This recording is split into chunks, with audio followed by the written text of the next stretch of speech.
What's going on, everybody?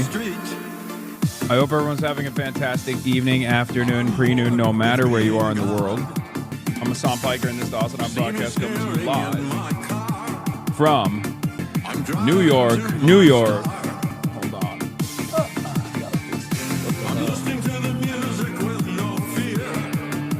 Okay.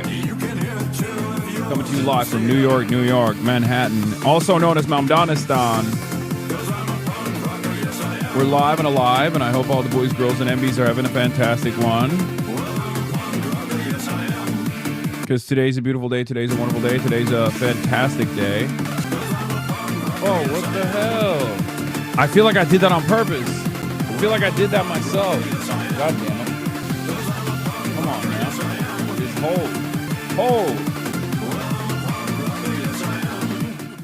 hold. Motherfucker. This is crazy. This shit ain't holding. Anyway, we're live. We're alive. I hope everyone's having a fantastic one. Hopefully it doesn't fall again, the camera. The mainstream media has written about you 10 times more in the past 16 hours. Wait, really? Oh, God. They just don't stop, do they? Anyway, we're live. We're alive, ladies and gentlemen. Shuan Head made a video about you. Yeah, I don't give a fuck about fucking Shuan Head. Fuck Shuan Head. Meme for blasting off of the enjoyers of breakfast Sammys. I'm an enjoyer of breakfast Sammy. Most stable desk. The desk is stable. It's just that the camera is too heavy sometimes for the... Whoa, what the fuck? What the hell is this? This website is getting crazy. Beautiful shirt, King. Thank you. Ladies and gentlemen, boys, girls, and MBs, you already know it's the number one radical. It's the number one terrorist in the United States of America. Marxist, Leninist, vanguardist, revolutionary... communist, Islamist, fundamentalist, anti-imperialist, all of the above. You know, all it took was to be an avowed anti-Zionist, and years and years of advocacy work kind of fall apart, fall by the wayside, doesn't matter, which is actually somewhat related to what I was going to talk about. I just went on. Fox News has been nonstop talking about you. It's actually insane to watch. Really? Nice. Where was I? What was I going to say? Looking very proportional. I think we're at the peak of contradictions here. I think eventually something's got to give. Someone is, hopefully, the most productive thing that could take place here is, people just understand that the space that I occupy is, one where there's going to be shit that's just like taken out of context and they stop being so insane. Or eventually they get me killed. I don't know. One or the other. But anyway, this is part of the broadcast where I tell you about my personal news about what's going on in the world of HasanAbi Piker in between the time period where I press the stop streaming button and press the start streaming button. I didn't even realize that they were talking about me like crazy. But I guess they are. I'm live. I'm alive. Love your fit. Related note. When do you start showing me the steak knives for sale? Really funny. Okay. Listen, I'm trying to be professional. Okay. I'm trying to be professional, and you guys are talking big shit. Bro goes to the East Coast and starts wearing ties and shit. Yeah, it's because I have a bunch of events that I need to go to. I can't even tell you about it, okay? But, you know, there's a bunch of stuff that I'm doing out here, some of which is a secret, so I can't tell you. But that's why I'm all prepped up and all dressed up, okay? Oh my God. Anyway, I'm live. I'm alive. Personal news wise, I'm a chud ass loser. Ended the broadcast last night and literally went and got some creatine, slammed a Mucinex PM with the creatine, and you know, did the damn thing, right? Spanked the monkey, beat the meat, jorking the peanuts, that sort of good stuff. And then I tried to sleep and I couldn't at first. So I started watching Casino for the first time ever. Haven't seen it. I know it's like Felix's favorite movie. It's the Chopper Boy's favorite movie. I get why. What? Burping the Worm. My man. What are you guys? What? But yeah, Casino is a great movie. Definitely understand why it's like a all-time great, all-time classic. And yeah, just because I'm wearing a freaking button-up and a jacket and a shirt and a tie, like suit, doesn't mean I'm not me. You know, when I'm fucked up, that's the real me. I'm still me. Commentary is still the same. Anyway, I'm trying to be more professional. Basically, after that process, I passed out, woke up early, tried to work out a little bit this morning. I did get a good night's sleep because remember yesterday I had like 3 hours of sleep. Abba and Preach came at you and Tim Pool. If a man wants to possess, wanting to be a dad is weird. Dude, what are they doing? Why are these guys still doing this shit? I don't think wanting to be a dad is weird. Oh my God. Do you guys not have any other fucking content? Jesus Christ, get off my dick, bro. Holy shit. How many more years of this like reluctantly attacking Hasan and then agreeing with his fucking primary focus reluctantly 2 years after the fact are we going to do over and over again? No, they're not. I just don't understand. I don't understand. I don't think it's weird to want to be a dad, man. I'm talking shit about gamers, okay? Capital G gamers who are like weirdo fucking white supremacist incels who are like, yeah, this game is going to repopulate the planet. We're going to get put. So why are you worried about, whether or not women's biological clock is ticking? You got posted in a lot of gamer subreddits. Ooh, nice. You're a pragmatic, pissed off incels. You offended the pedos and the capital G gamers and the incels. Yeah, what they're offended by, I think, primarily is... I love how first it started with gamers and now it's just incels and... Yeah, dude, you got me. I was actually fucking attacking every gamer on the planet. Like, man, this is low budget bullshit. I don't even want to fucking entertain it, okay? Again, I can't explain this to you guys enough. I got fucking government ops, okay? I got the entire... propaganda apparatus of the nation state of Israel inside of my fucking asshole. I got like 55 different articles being written about me on a daily fucking basis on Fox News. I'm sorry. I'm not going to have to, I don't want to have a back and forth with Abba and fucking Preach, okay, over what they misunderstood about my take, where it's like, oh, I guess he's backtracking to incels now. Yeah, I am, dude. You fucking caught me. I got so embarrassed that I was shitting on every gamer. Every man, actually. Every man that wants to be a father, I was shitting on them, and you caught me because you're fucking brilliant.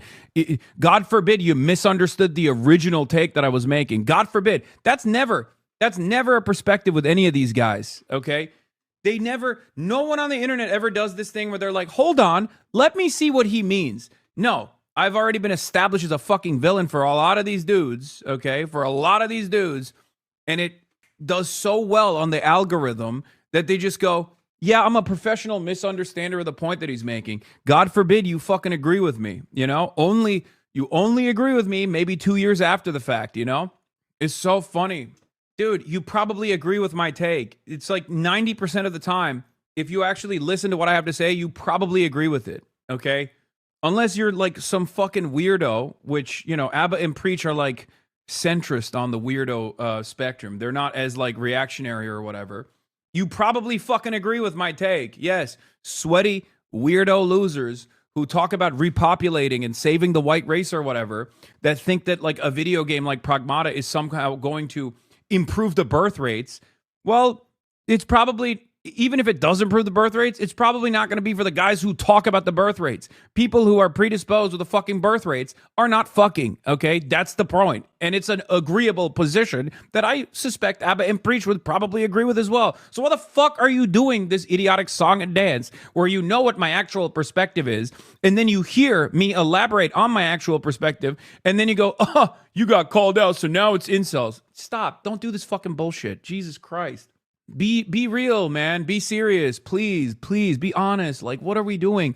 I hate the fucking dishonesty, man. I hate it.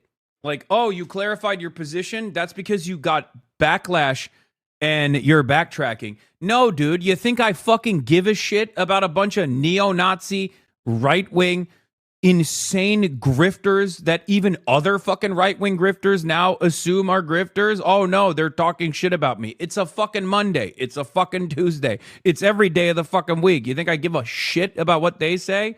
I hate that, like, for so many people who want to position themselves as like reasonable centrists, they have to literally turn around and be like, even if I probably agree with Hasan on this issue, I'm going to act like I misunderstood his point and act like I'm actually in disagreement with him so that all the fucking weird right-wingers still consider me to be someone who is an apolitical guy, someone who is on the right side, Might not agree with them all the time, but at least he sticks it to Hasan. be fucking brave, man. Be brave. Just say what you truly mean, okay? You don't have to constantly do this fucking tightrope so that like weirdo right-wing losers don't come after you all the fucking time. Anyway, whatever. Shit. Yeah, United Arab Emirates is leaving OPEC, which is a blow to the oil cartel. We'll obviously be talking about that. Anyway, personal news-wise, maybe the reason why I'm a little bit on the a little bit fucking fired up is because I did this USA Today thing, right? And they went to the Yale debate that I went to. They're doing like a documentary, but there's also like a different component where it's like a sit-down component where they're talking about extremism, or like it's a juxtaposition. The previous episode was on was on vaccines and you know, etc. with RFK Jr. My episode is about anti-Semitism. So basically, they came to me initially, and I was like confused, and I was like, "Do you guys want me to talk about the rise of anti-Semitism, or do you want me to talk about like, are you confronting me as the anti-Semite here?" And then when I saw the RFK Jr. bit, I was like, "Oh, they're going to confront me about my anti-Semitism. I bet." So I did it. Okay. And it was like, it was fine. I mean, it was like 2 hours of back and forth, just fucking crawling through nails as always. You know how it is.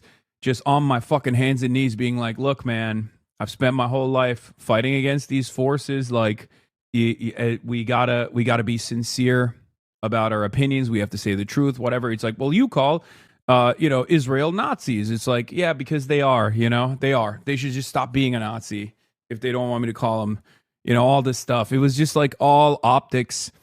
And I'll still entertain it every time, but I do think that at a certain point it becomes unproductive because like there was literally a point in the conversation where I was so cordial, I was so nice the entire time, but even I gave up on being cordial for a moment. And I was like, look, man, you think I, as a fucking anti-Zionist American Twitch streamer, am actually standing in the way of a peaceable diplomatic negotiation? Who do you think bears the responsibility here, me or the apartheid state that has been continuously settling 750,000 Jews in the West Bank while taking advantage of the so-called peace process, while simultaneously raping, pillaging, killing Palestinians, and destroying their lives and getting full-blown unconditional support from the United States of America? Which out of these two things is actually a significant impediment to the pathway of peace? I was like, enough. Like, I couldn't believe it. I was like, what is this conversation? Because he was just like, well, you recognize that anti-Semitism is on the rise, but don't you feel like you're contributing to it? And I was like, no, I'm not. You want to know why I'm not? Because I'm not a fucking anti-Semite, and I tackle anti-Semitism with regular frequency. You should take it up with the ADL if you, you know, if you want to have a real conversation about who's spreading anti-Semitism. But yeah, that was what it was. I know why you're fired up. Did you edge for too long last night? Says Fat Sloth Slim. Yes. You know, we did it though. It's a good conversation. I think it'll be fun. Someone I know was upset about the gamer comment too. I talked them off the clip, but I think that some people are just that genuinely couldn't tell you mean it. All gamers, not just everyone. Dude, I'm sorry, but this is one of those situations where it's like I say, oh my God, gamers are such fucking losers, and people actually have a conniption off of that. I mean, you're not going to make it, okay? You're not going to fucking make it. Like, what do you mean? This is literally like all men discourse. Like, oh, men are trash. And then people go, what do you mean men are trash? I'm going to become a Nazi now. It's like, dude, what the fuck is wrong with you, man? If you're not trash, then don't get mad about it. Why? Why are you being so fucking sensitive? I play video games. I don't give a shit. I talk shit about gamers all the goddamn time. I'm a man. I don't give a shit when people say men are trash. I say, yeah, it's true. Who gives a fuck? God, have some fucking backbone, dude. Jesus Christ. I can't stand motherfuckers who are like crying like this all the fucking time when they're like, they came after gamers. Gamers. Be for real. Be for real. Be a man. Okay, be a man. Be a man. Have some fucking backbone. Have some goddamn intellectual honesty. Have some decency. Okay? It's totally ridiculous. Constantly crying like, me, they're coming after gamers. Really, dude? You think they're systematically discriminating against you because you're a fucking gamer? That's what you think? Shut up, dude. Oh my God. Yeah, the most oppressed group of all time. What are we doing? What is this baby shit? This is what I hate. People who unironically talk about how the left is constantly babying people will be the first to demand said babying. Okay, they will literally demand it. They'll be like, "Baby me, please. Why aren't you babying me?" Yeah, Nick Fuentes, by the way, once again going Neera Tanden's favorite commentary person, Nick Fuentes, American neo-Nazi Nicholas Fuentes is freaking the fuck out, demanding I get arrested. Ugh. Yeah, he's back. I guess he's back from his excursion in Italy. I saw little clips of him going on a gay adventure with that other white nationalist, the one who came up to me with the Kaya photo in Ireland, the one that covered his face, that pussy. I guess he's back from the little gay venture that he had where they explored each other's bodies in Italy on a beautiful vacation. And now he's back in America in the land of degeneracy. Yeah, Neera Tanden's favorite content creator, Nick Fuentes, he has some choice words about me, it seems. You sound jealous? Come on. Yeah, I'm jealous. I'm jealous that I didn't have a gay little adventure in Italy. You got me. I've been to Italy. I can go to Italy whenever the fuck I want. I mean, one of the questions I was like, with USA Today, I literally was like, bro, why the fuck do you think these guys hate me? Okay? If I'm like secretly fomenting anti-Semitism, why the fuck do you think the Nazis hate me so goddamn much? Have you thought about that? Is this in your fucking mindset at all? They call me a goddamn philo-Semite over there. They say, oh, I'm too afraid to call out the Jews. I'm too afraid to say Jews are responsible. Yeah, because they're not. There's no organized Jewry because I'm not a fucking idiot. I don't believe in the concept of monolithic Jewry or monolithic white people. There is no such thing, okay?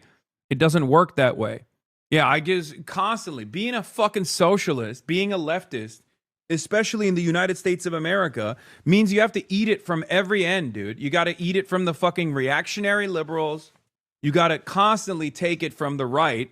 Everyone on the right opposes you. Everyone on the right despises you. And liberals won't even fucking defend you against that shit. There's no loyalty. No loyalty whatsoever. It's unproductive, and liberals don't even realize it's unproductive every goddamn day. It's like being... And then on top of that, you get yelled at by other leftists who think you're not leftist enough. It's wonderful. I love it. It's so good.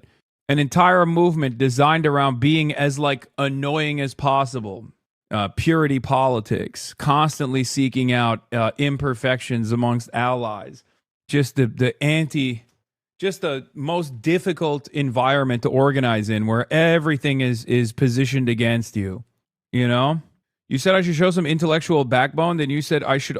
Then you also told me to be a man. Now I'm mostly just confused. I'm just talking about people who fucking complain or are like, man, you attack the gamers. You know, just be a fucking adult. Here, is that better? Is that more politically appropriate for me to say? Be a fucking adult. That's what I mean. You know, have some confidence in yourself. Sorry, I'm using gendered language. Too woke to lib, too electoral to tanky. Yeah, that's why. You gotta fucking look like a chud and think like a woke, okay? That's why I do this. That's why I'm wearing the suit. Look like a chud, think like a woke. Look like a chud, talk like a woke. Thank you for the playlist, by the way. There are 4 Fox News mentions that just got released on Fox News about your boy. Jesus Christ, dude. These guys have nothing else to talk about. Unfucking believable. New York City Day 2, defend Jimmy Kimmel, radical liberal driller, King Charles in the USA, ballroom blitz, HORMUZ still closed, UAE out of OPEC, Fox News still flaming me, get in now. Anita Sarkeesian attacked gamers for 10 years, look where we're at now. Yeah, people still chirp about Anita Sarkeesian, bro. People still talk about how she was like a primary vector of hatred, a primary villain in their lives. I'll be honest, dude, if you genuinely still think about Anita Sarkeesian to this degree, like, you're not long for this world. I'm actually genuinely confused how you haven't fucking killed yourself so far. Like, what a pathetic mode of existence. If I lived like that, if one person that I ordained as a villain in my own mind had this much control over my life, this much control and was a figure worthy of this much animus, I would fucking realize at some point that my life is not worthy of living. It's just so sad. I'm just going to end it all. You know? It's not even a joke. There are still people who unironically bring up Anita fucking Sarkeesian, dude. Like, people who think, you know, titties in video games are tinier now because of Anita Sarkeesian and because of US aid. People who sincerely think like the American government, by way of the CIA, made the boobs smaller in video games to oppress the gamers. If this is the type of person you are, you have to snap out of it immediately. Like, look, I'm not in favor of corporal punishment, but honestly, your parents should have beat the fuck out of you a little bit. If you genuinely have this attitude, if this is how you see the world in your adult age, like, you know, you're slated for an ass whooping by your dad, right? Like, something needs to reorient your priorities. Something needs to just like fix your brain a little bit. It's so ridiculous. I will hate comment on this USA Today article when it comes out. No, it's not. The USA Today article probably won't even be that bad. I'm just like, I just can't believe how, I just cannot fucking believe how much coverage this has created. Anita Sarkeesian was harassed like crazy. It's pathetic how people obsess over her. I say this as someone who was mad on her content, even though she was a swerve. Yeah, I don't know anything about Anita Sarkeesian, and I don't want to know. And I find it very strange that that people have such strong opinions about a woman who was doing cultural critique on video games like 20 years ago, right? It's very frustrating that we have to sit around and act like this is a sincere problem. It's not. There's so many more important things going on in the world. If you want to constantly worry about Anita Sarkeesian, then you know, go off, I guess. Anyway, there's not even a real audience for that kind of shit anymore. Anyway, it doesn't matter. It's just some donkey-brained losers. Unbearable. People who say like they came after gamers. Like, anyone that says that and they're not joking, they need to go to jail. They need to go through rehabilitation. All right. King Charles is in the United States of America alongside Queen Camilla Cabello, and it's a high stakes visit because the world that we live in is that stupid. Van Jones did a Hassan Piker video. I love that. My Maoist third world is king. Oh, there was also, the USA Today one was like, we talked about Hamas too. Fox News covering the conspiracy theories about the White House.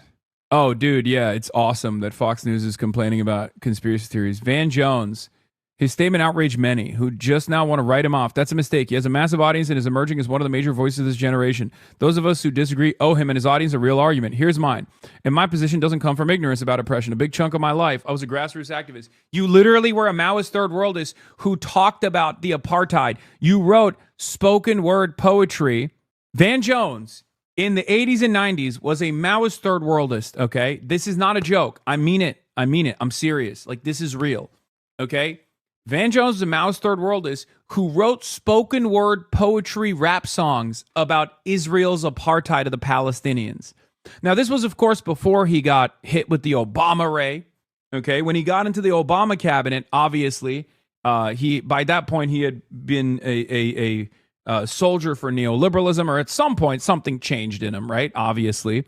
But what's really funny is they yelled about his background a lot when he was in the Obama cabinet. And since then, I mean, obviously he's made a massive fortune for himself. He got $100 million unconditionally from Jeff Bezos, but I guess it's not so unconditionally. He is one of the most rabid defenders of the state of Israel. I find out about new groups, like new Zionist groups in the country, because Van Jones will attend their events. You know, Zionists being one example. He was at this Zionist party at the DNC. But yeah, 9 minutes he afforded me with his AI videos and all this shit. Fantastic. Again, every single entity, every single group that is either sympathetic to the cause of Israel, every single group that is pro-Israel in any way, shape, or form, or getting paid, has been up my ass for the last 3 months almost. It is incredible. Okay? Now, of course, I still don't believe that there is, like, even with all the overwhelming, unprincipled smear machine that I've been on the receiving end of, I don't think it is successful. I don't think it's successful at all. And I think they're doing it because they're desperate. They're doing it because They have lost the conversation. They've lost the argument. People do not fuck with Israel any longer. Israel's approval keeps plummeting over and over again.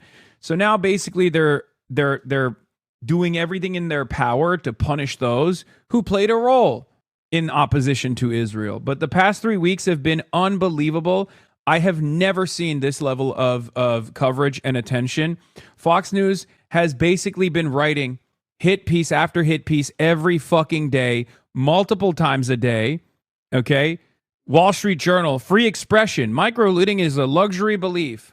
I don't know. It's unbearable.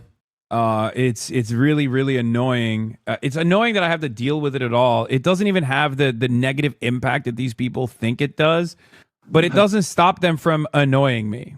Okay? You're still not actually addressing the point he's making, which is why Hamas is bad, while Hamas is bad, Israel's worse. They've also done all the things you list, just more. As long as you refuse to talk about that, you're also having a conversation. You're spouting rehearsed talking points.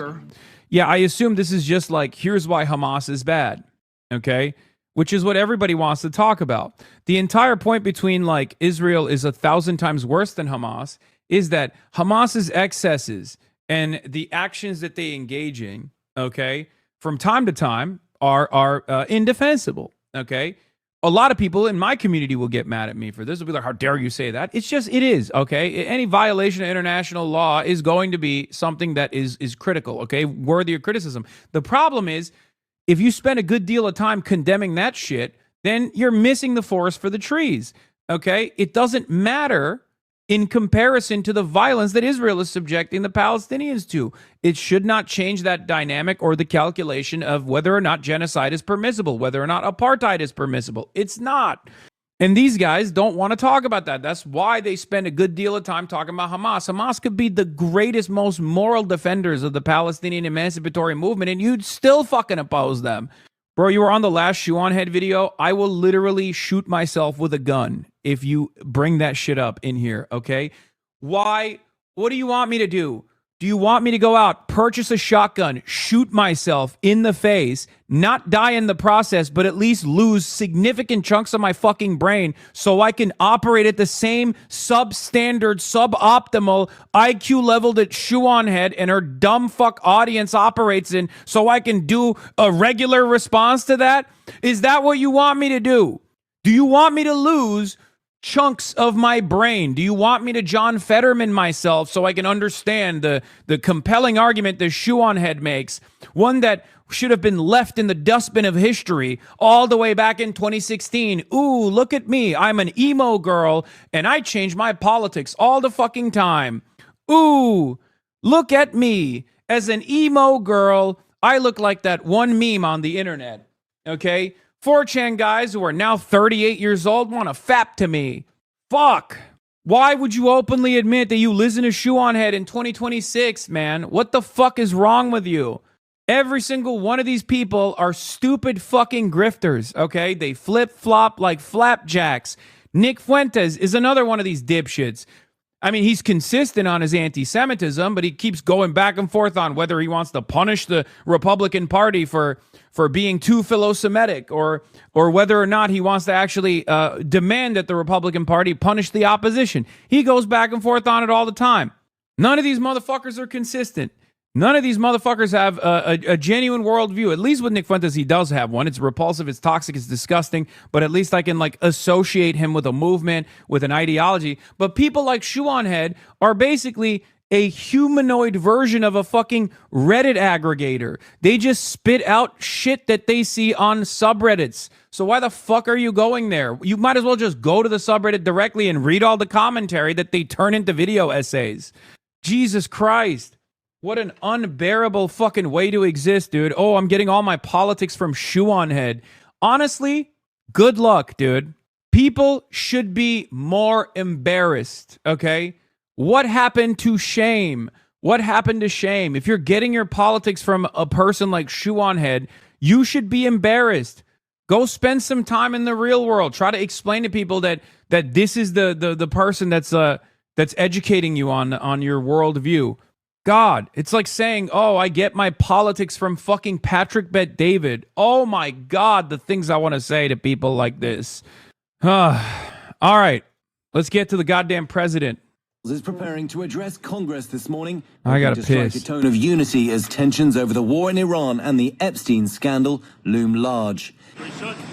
This after a royal welcome. The King and Queen Camilla touched down in Washington and headed straight to the White House for tea with the Trumps, taking time to stroll through the South Lawn, checking out the presidential beehive with the President and First Lady, before going to a garden party at the ambassador's residence.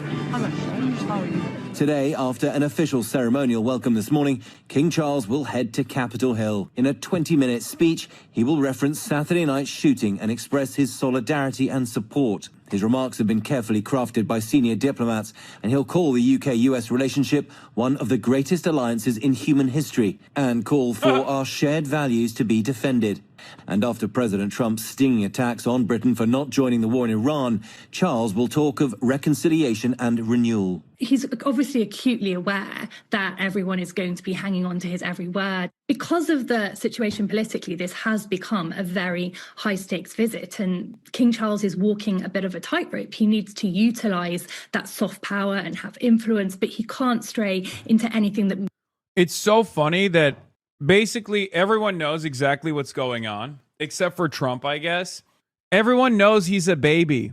It's basically like bringing Mickey Mouse out. You know what I mean? The king is the Mickey Mouse of the United Kingdom.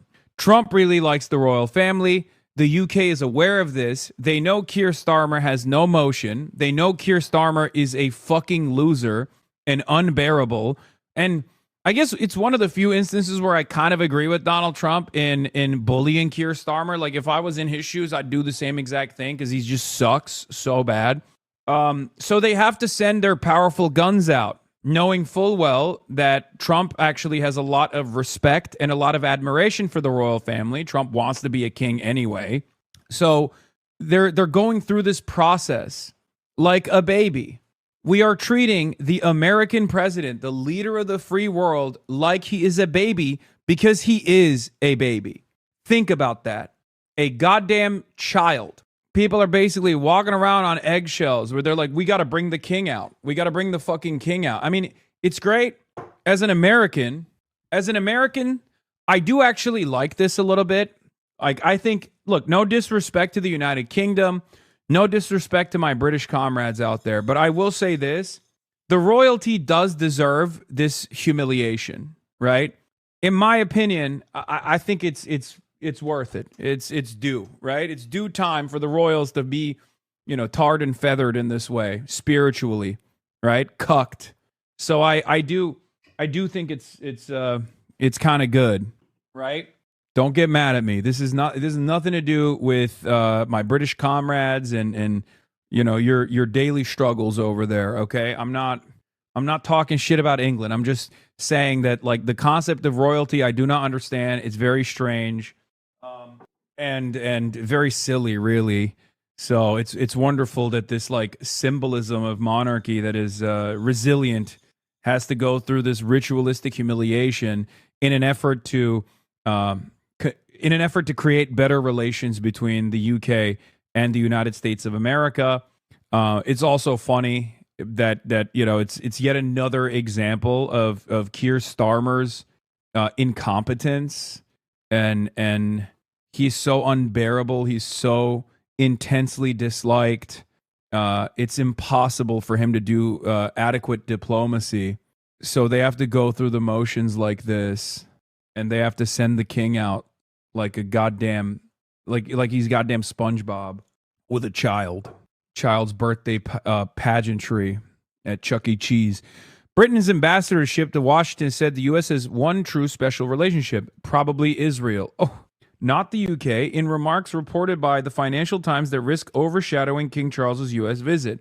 He also criticized U.S. accountability over Jeffrey Epstein, saying it was extraordinary the scandal hasn't touched anybody despite links to prominent figures. Oh my God. Oh my God. Blah, blah, blah. It's true. Everything here is 100% true. All facts, all facts, no printer. Okay. Oh my God. Put that shit in the news. Oh my God. What an incredible hot mic moment. Christian Turner, UK ambassador to the US. Is a phrase I try not to utter, because it's quite nostalgic, it's quite backwards looking, and it has a lot of sort of baggage about it. I think there is probably one country that has a special relationship with the United States, and that's probably Israel. Is afraid. Yeah, you can't say this stuff, especially in England, by the way. I mean, you could say this in America, right? But British people are extra hard on the anti-Semitism allegations. They go nutty over it. They love that shit. Okay? It's their favorite thing. Oh no. Can't believe the UK ambassador to the US, Christian Turner, said something that 90% of the population of the Western world understand now. I don't even say believe, because it's just the reality. And he had the audacity to, in a private moment, communicate the fucking truth. The truth that is no longer such a secret, by the way. A truth that everyone understands and recognizes and observes, right? Uh-oh, time to get fired, Christian Turner. That'll show him. That'll show him. That'll stop people from recognizing that America places Israel in a higher status than every other country, including, in many instances, Americans, right? Israel has killed American citizens. America doesn't do anything about it. Oh no, Christian Turner said the truth. You can't say that. It's unacceptable to say the truth. The truth that is now the overwhelmingly popular position as well. It's not even like, oh, this is a hidden truth that you can't say. It's one that everyone observes and everyone notices and everyone understands is the reality. Okay? Oh, our mayor gave this praise to Trump being safe, then went straight to the Israeli embassy. But that is literally what the king's job is, a literal ambassador. That's true. I guess you're right. It's just funny to reduce yourself to this position when you're a monarch, I think. When you reduce yourself to this position where you have to be talked down by a figure that you know is repulsive, right? A hothead. Because normally, when you're the monarch, when you're the king, other people, both historically and even to this day, I think it's like kept up through a system of routines, and you know, there's like a way to address the king. There's certain things you can't say towards the king or about the king. There's like all these weird rules, right? So Trump doesn't care about any of that. And we know he doesn't care about any of that. He, as a matter of fact, enjoys violating those rules because he can. So I find it somewhat funny, somewhat entertaining to imagine a guy who has no respect for that status, who, you know, likes that you're royalty but can like dominate you, and you're reducing yourself to simply a you know, Mickey Mouse style figure for the personal enjoyment and consumption of a baby man who you know is disgusting. He's disgusting. Trump is, right? And no, I don't think the king cares that he's a pedophile, right? Like, obviously, his brother is a pedophile in the same exact vein, right? So that's not even what I'm talking about. It's like infinitely more embarrassing that this repulsive figure gets to talk down to you. You're the king. And you are now the product of losing a 13-colony lead, reducing yourself to this servile status with hopes that you can, actually create better relationships with the true empire that you are now a vassal to. Anyway, it's funny that he also had smoke for the Epstein situation. He criticized the U.S. accountability over Jeffrey Epstein, saying it was extraordinary that the scandal hasn't touched anybody despite links to prominent figures. Smoke. Christian Turner. I don't know this man at all. I suspect he's not a very good person, especially if he's the UK ambassador to the US. Given what I know about the former UK ambassador to the US, the guy he replaced, I don't know if he's that great of a guy, but he is correct here, right? Britain's ambassador to Washington has said America's only special relationship is probably Israel, not the UK, and remarks that risk embarrassing King Charles during his visit to the US this week. Yeah, oh no, the truth is embarrassing the King Charles. It's extraordinary to me that the the furore, the scandal over Epstein, convicted sex offender, has gone right to the top of the British system, brought down, senior member of the royal family, British ambassador to Washington, potentially the Prime Minister, and yet here in the US, it really hasn't touched anybody. I think that is an interesting question you should ask American lawmakers you meet about the different levels of accountability in our system. We currently move on a hill to bring to account some of those things. Yeah, I mean, the guy, the king, had his brother arrested, apprehended, humiliated, right? He lost all of his titles even before this this latest round of legal scrutiny. Mendelssohn too, right? For better or for worse, there has been some semblance of accountability in the United Kingdom against Epstein affiliates. Now, we're just scratching the surface because Epstein was deeply connected with many Western governments, the United Kingdom being one of them, only one of them. And Epstein obviously is deeply embedded in the American American espionage agencies, the American State Department. But in comparison to the way that the UK is handling, like, who has been punished in America? What high-profile figure has been punished for collaborating with a pedophile sex trafficker, a Mossad agent, an agent of the CIA? What American powerful financial figure? Nothing.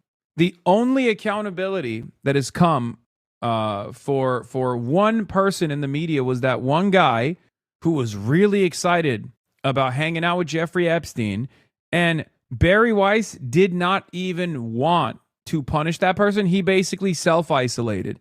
It's crazy.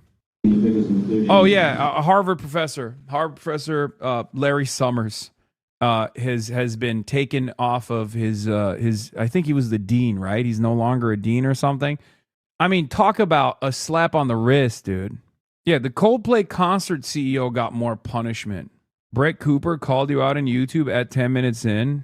Again, you should be embarrassed for watching Brett fucking Cooper. Andrew Lambert. Windsor has been now called him to come and testify before Congress, and he's announced before Congress. The first question I ask is, how many Americans have been called to testify before Congress when the Epstein files show a lot of very, very senior people, politicians, business. Are you doing something in New York City today? Yes, but off camera. I have a bunch of different things I'm going to be doing. Sam Cedar raid. Hey, Sam Cedar, the Majority Report. Thank you for the raid. Hope you had a good stream. Bill Gates, all having a close association. Special relationship is a phrase I try not to use because it's quite nostalgic, it's quite backwards looking, and it has a lot of baggage about it. I think there is. He's like, I'm jealous. Don't say special relationship, because the UK doesn't have a special relationship with America. Only one country has a special relationship, and that's Israel. Only one country that has a special relationship with the United States, and that's probably Israel. So there is a deep history and affinity between us. Particularly in our defence and security, we are intertwined. There are things we do together that no two other countries do. And as I've mentioned, our economies are very close. But I think, if I'm honest, I don't think it's over. No, I don't agree with Mark Carney that we're in a moment of rupture. I think we're certainly at the end of an era, and the era is changing. But I don't think it's a break, as Carney advised at Davos. But I think we do need to work to redefine, particularly in defence and security, accept that we in Europe can't just rely on a US security umbrella. So the relationship will carry on if you want being special, but I think it's going to have to be different. And my advice to my Prime Minister is I can't just sit there and put my hands on my ears and say it's special, it's going to be fine. We've got to work really clearly to see what we, the UK, bring to the table.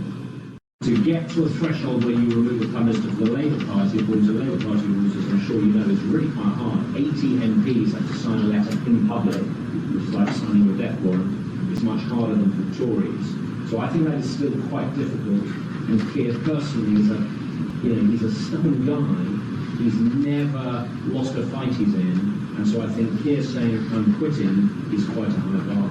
So probably the moment I would look to is the May elections.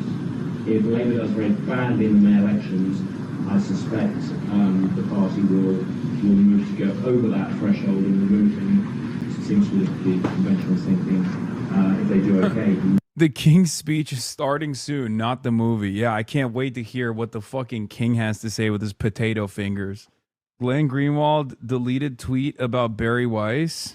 Photo editors can do almost more than anyone in shaping how a news article or profile is perceived. Oh my God, that is crazy. That is the gayest Glenn has been, okay? I'm sorry. That's hilarious. That is drama, okay? For me, that's just me as a citizen speculating because I have to serve. Remember. Hasan, do you wear wigs? Yeah, I do. I'm wearing one right now. I'm bald, actually.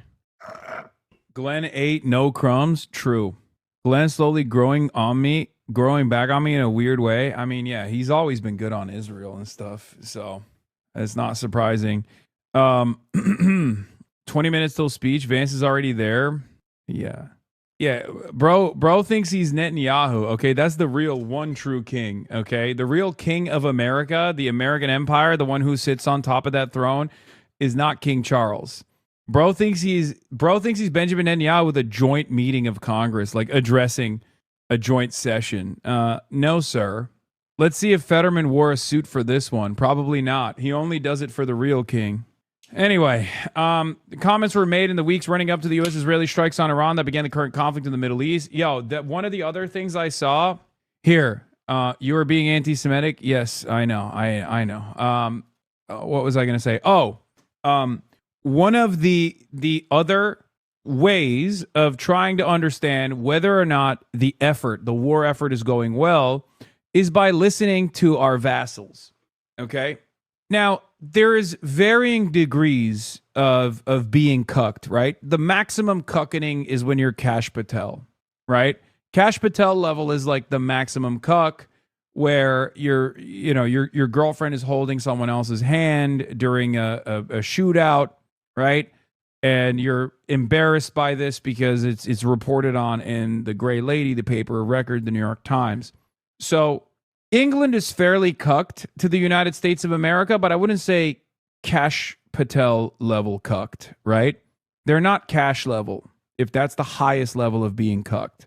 But there is one country in Europe that is, I think, Kash level cucked, and that country is Germany. And even German leadership has been openly saying that Iran has embarrassed America, okay? So when you got German leadership, Merz specifically, the Chancellor of Germany, Friedrich Merz, the man with the most expensive haircut of all time, with nothing to show for it, coming out and saying Iran is humiliating the U.S., that's when you know things have gotten out of hand. Germany's Chancellor, Friedrich Merz, questioned the U.S. exit strategy in Iran, warning Washington is being humiliated as Tehran negotiates very skillfully and appears stronger than expected. Speaking to students in Marsburg, he urged a swift end to the conflict, citing mounting economic fallout for Germany. Let's hear what he had to say. The Americans obviously have no strategy. We have seen this very painfully in Afghanistan for 20 years. Da muss man auch wieder raus. Das haben wir ganz schmerzhaft bei Afghanistan gesehen. 20 Jahre. We've seen that in Iraq. Wir haben das im Irak gesehen. Also diese Geschichte so this story is, as I said, gesagt, at least ill-considered. Und ich erkenne im Augenblick I don't recognize at the moment which strategic exit the Americans are now choosing, especially since the Iranians are obviously negotiating very cleverly, and then let the Americans travel to Islamabad and leave again without results. It humiliates an entire nation. The Iranian government, particularly through the so-called Revolutionary Guards, and I don't see how that can be achieved in the short term, because the Iranians are obviously stronger than expected, and the Americans, clearly, they do not have a really convincing strategy in the negotiations either. Friedrich Merz, I think, genuinely nutted when America bombed Iran. alongside Israel. Okay? He might have actually dropped the fat rope on camera when he found out. He was so giddy. Frederick Merz, who has famously said things like, Israel is doing our dirty work. That man is now saying Americans are embarrassing themselves. Iran is putting belt to ass. This was the chancellor's statement. The USA and Israel have been conducting massive military strikes against Iran since Saturday. Chancellor Merz is in close contact with European partners, Israel, and partners in the region. He will discuss developments with U.S. President Trump in Washington on Tuesday. The regime threatened Israel's existence, was responsible for the terror of Hamas and Hezbollah, and its nuclear and missile programs threaten peace and security, said the chancellor. Ladies and gentlemen, a warm welcome. On the situation in the Middle East, on this beautiful Sunday, in recent days and weeks, we witnessed an unprecedented number of wars and upheaval, both around the world and in our neighborhood. The lines of conflict are becoming increasingly blurred. Existing rules, including those of international law, are disregarded more and more. By America and Israel, by the way, but he says it's by Hamas and Iran. Another Merz clip has hit the timeline. Oh my God. At this point, I'm disillusioned simply because U.S. and Israel claimed at the beginning that they could solve this problem within days. Now I must recognize it is not solved. He said Germany and the EU have also have own European ideas on how to get a resolution of the conflict and will continue their diplomatic coordination with the US. Underway again for Germany for some time now. Oh, dude, he's doing bilateral talks with Iran. Oh my God. Oh my God. Oh my God. Iran is literally forcing multipolarity. That's crazy. I cannot believe it. It's unheard of. I will be honest with you, I never thought it would be Iran. Like I thought, multipolarity being forced upon the world by the likes of another warring party like Russia, certainly, right? And this doesn't justify Russia's actions, by the way. I'm not saying that like Russia was justifiable in invading Ukraine. I don't think so. I don't think they are. But that was shaking the system, right? That was shaking and shook America's hegemonic status, right? Especially because after, multiple years at this point, the entirety of the Western world's support has not been able to successfully purge Russia from the boundaries of Ukraine. Again, this is not, I'm not saying this is good, okay? I'm not saying that. I know a lot of you get very sensitive around the Ukraine issue when you hear someone that has a different perspective than you, okay? And I have to be extra sensitive and extra careful when I talk about Ukraine.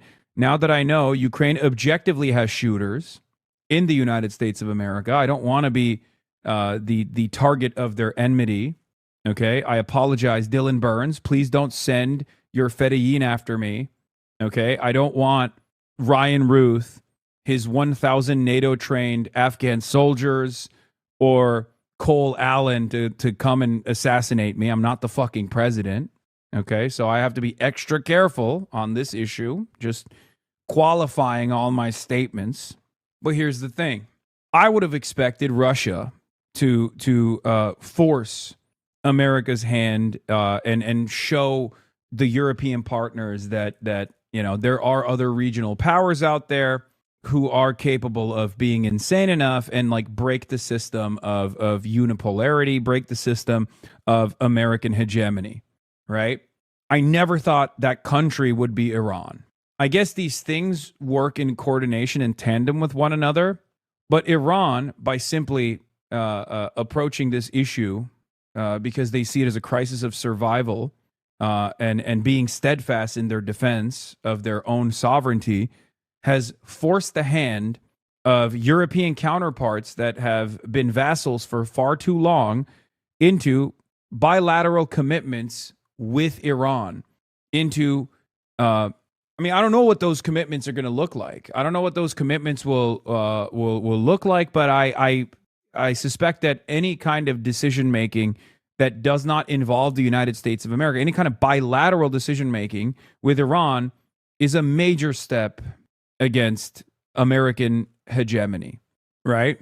And Iran, I think, would not have this much success in getting assurances from European allies if it wasn't Donald Trump leading the helm, leading the war effort. If it wasn't, if it was a competent Republican, for example, or if it was a competent Democrat, I think they would do a lot better as far as maintaining relationships. They probably would not have invaded Iran.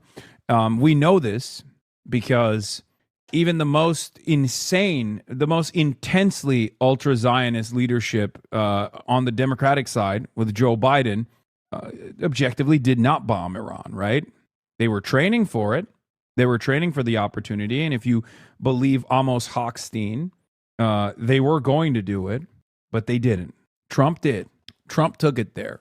And not only did Trump take it there, but Trump has also been undermining its global partners, its NATO partners that are profoundly important to maintaining American military-industrial contracts, maintaining American interests all around the globe, as Mark Rutte has openly admitted, right?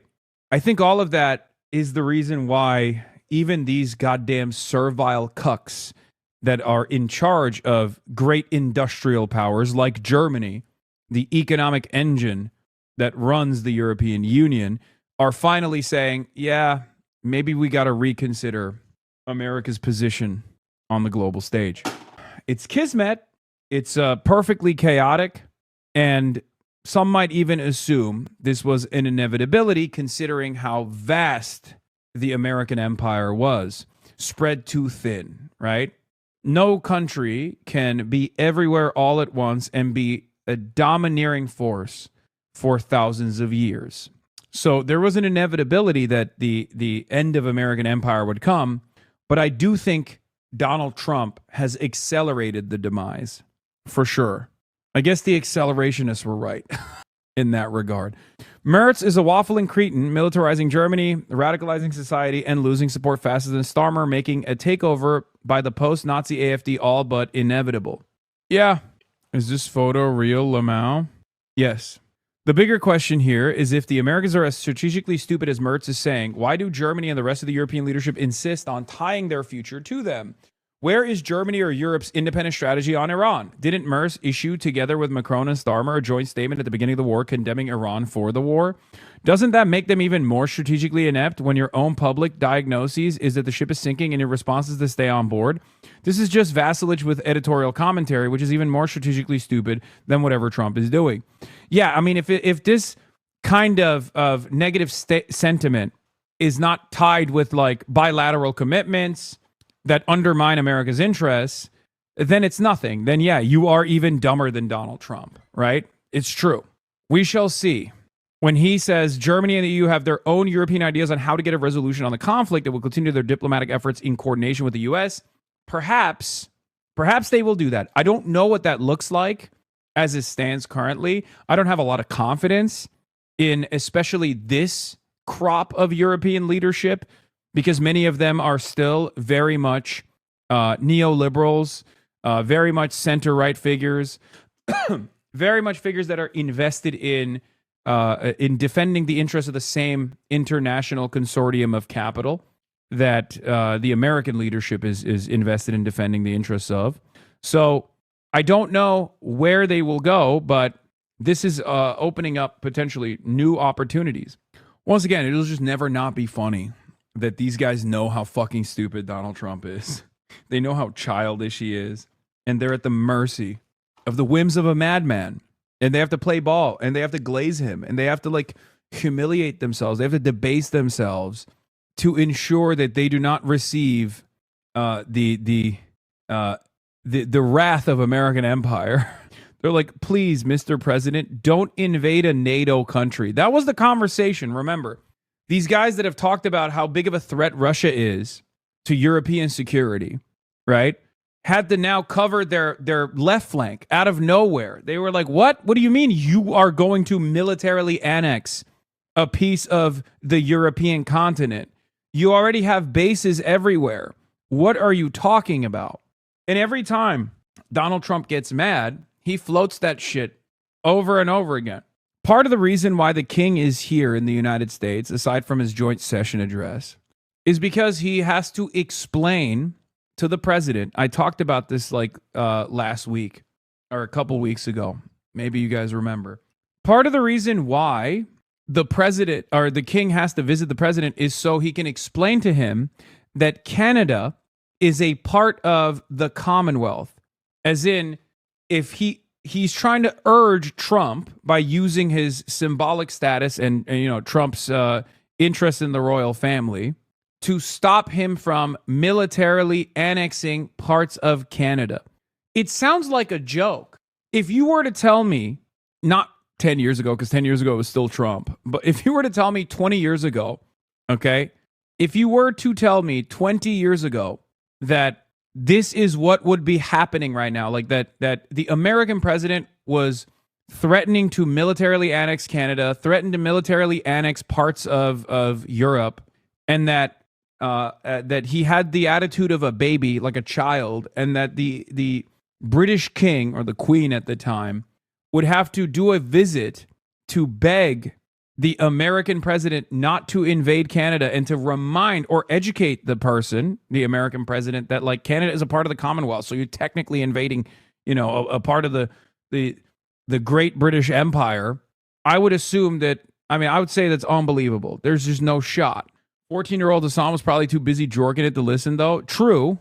Congress, of course, a Congress that is very split on the United States' involvement in Iran. Of course, the president also making a few jokes about his mother's love for the royal family as well, which the president clearly does share. But the president really emphasizing that the United States and the UK share the same root, they speak the same language, and they hold the same values. We expect the king to really drive home that very similar message here today in just a few moments, David. But, Rachel, we did also take note that the president stayed away from any comments on the British Prime Minister. He certainly did, and that was very notable. President Trump is not... The fuck can His Highness do, though? He's turbo-cooked and speaking to an ape?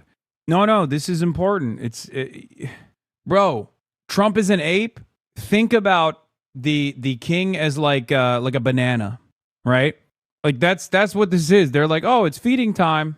Like the king here is just like doing this gesture so that the ape the ape calms down. That's literally all this is. And it's funny because everyone knows that that's what this is. Like there's no like secret purpose here. It's pretty out there. Keir Starmer is incapable of doing diplomacy with Donald Trump because he is a horribly uncharismatic douchebag who has fallen greatly out of favor, right?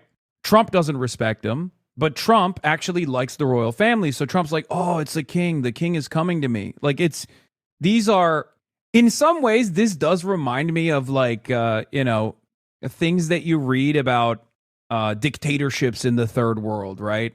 Like some kind of fascist warlord that we've propped up in an African country.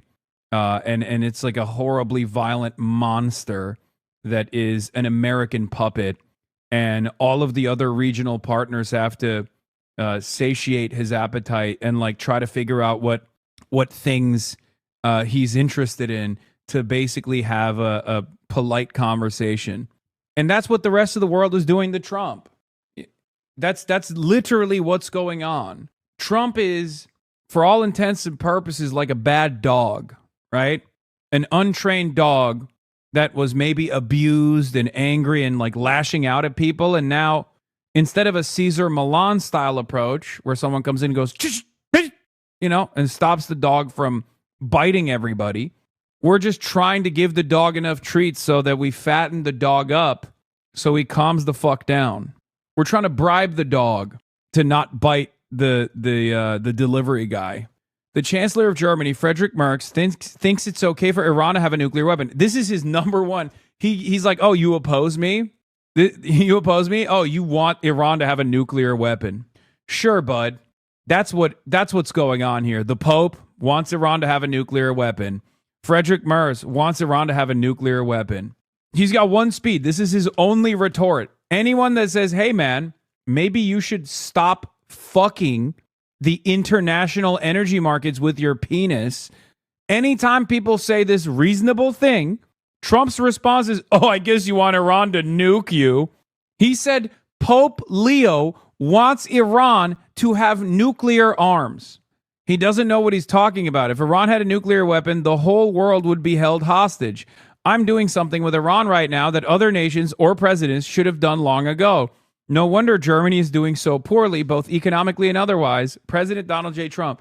Dog, part of the reason why Germany is doing so poorly economically and otherwise is because of us. Okay? They'd set up gas contracts with Russia that we forced them out of, and now they have to purchase expensive American gas instead, and they're staring down the barrel of an energy crisis already, or they were experiencing the impact of an energy crisis, and now it's worsened. Now it's worsened directly as a consequence of your actions. This is before we even factor in American tariffs. No, I don't want Truth Social to send me notifications. What the hell? Secret Service agent shot during Trump assassination bid may have been hit by a colleague? You don't say. Oh, wow. How shocking. Who could have speculated that on the first night? Who was getting yelled at in the chat, being like, Hasan, why are you claiming that it might have been friendly fire? Pre-watch Piker. Piker Broadcasting Service, the People's Broadcasting Service, is sponsored by you, the people, for you, the people. The People's Broadcasting Service, Piker Broadcasting Service, for tomorrow's news today. If you'd like to support the show, if you'd like to support independent media, please subscribe for $6 or for free with a Twitch Prime. Twitch Prime is free as long as you connect your Amazon Prime account to your Twitch account. You get one free Prime subscription a month. Piker Broadcasting Service is sponsored by your voluntary contributions, your gifted subs. Piker Broadcasting Service, for you the people, by you the people. Thank you. Set to it run, thank you for the 5 tier 1 gifted subs. HORMUZ 91, thank you for the 5 tier 1 gifted subs. And Furov, thank you for the 10.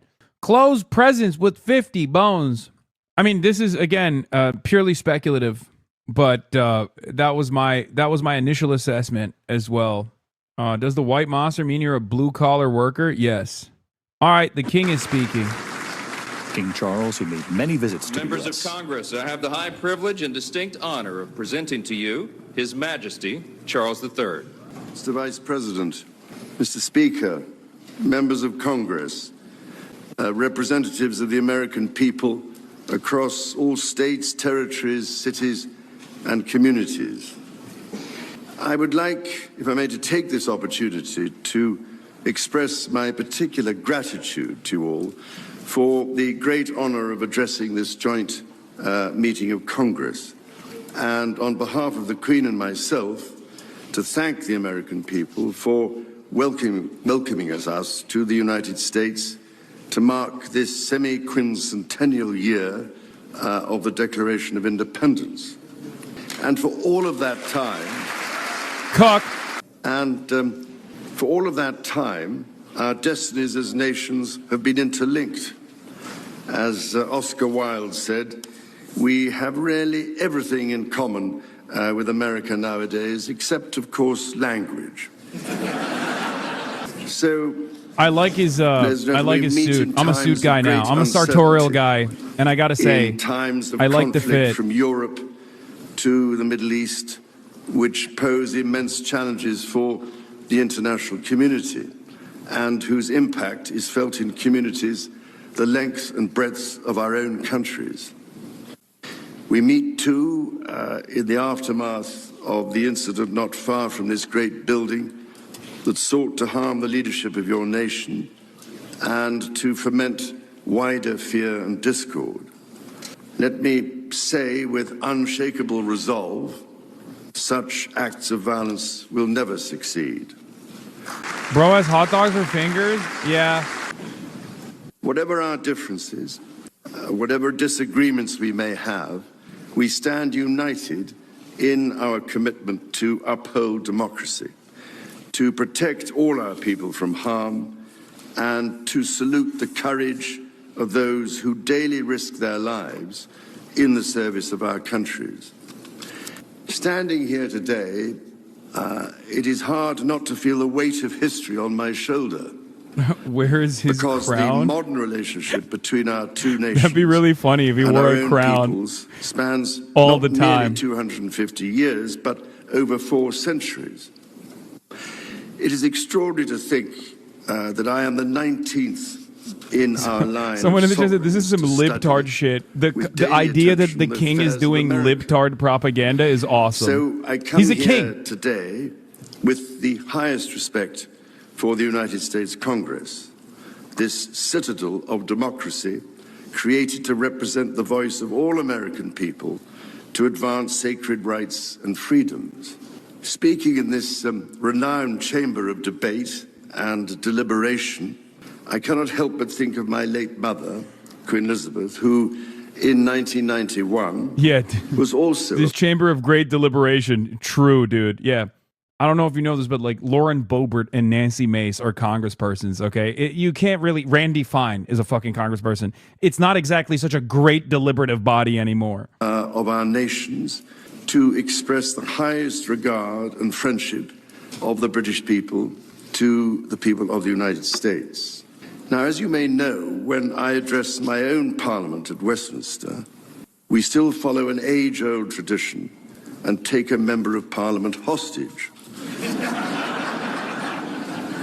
holding him or her at Buckingham Palace until I am safely returned.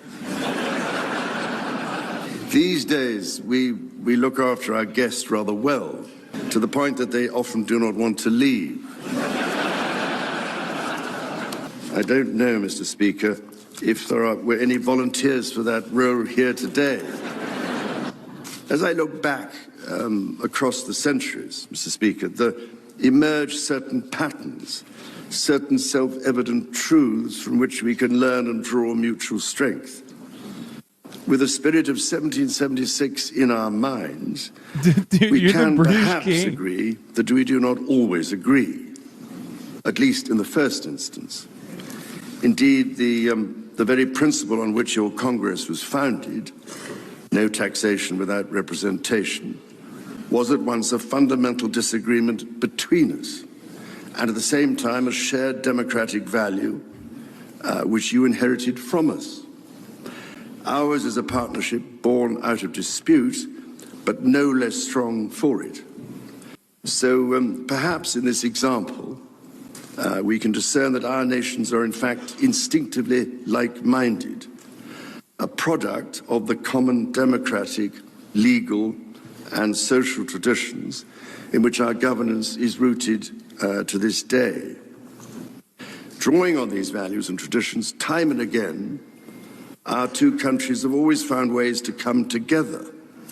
And by Jove, Mr. Speaker, when we have found that way to agree, what great change is brought about, not just for the benefit of our peoples, but of all peoples. This, I believe, is the special ingredient in our relationship.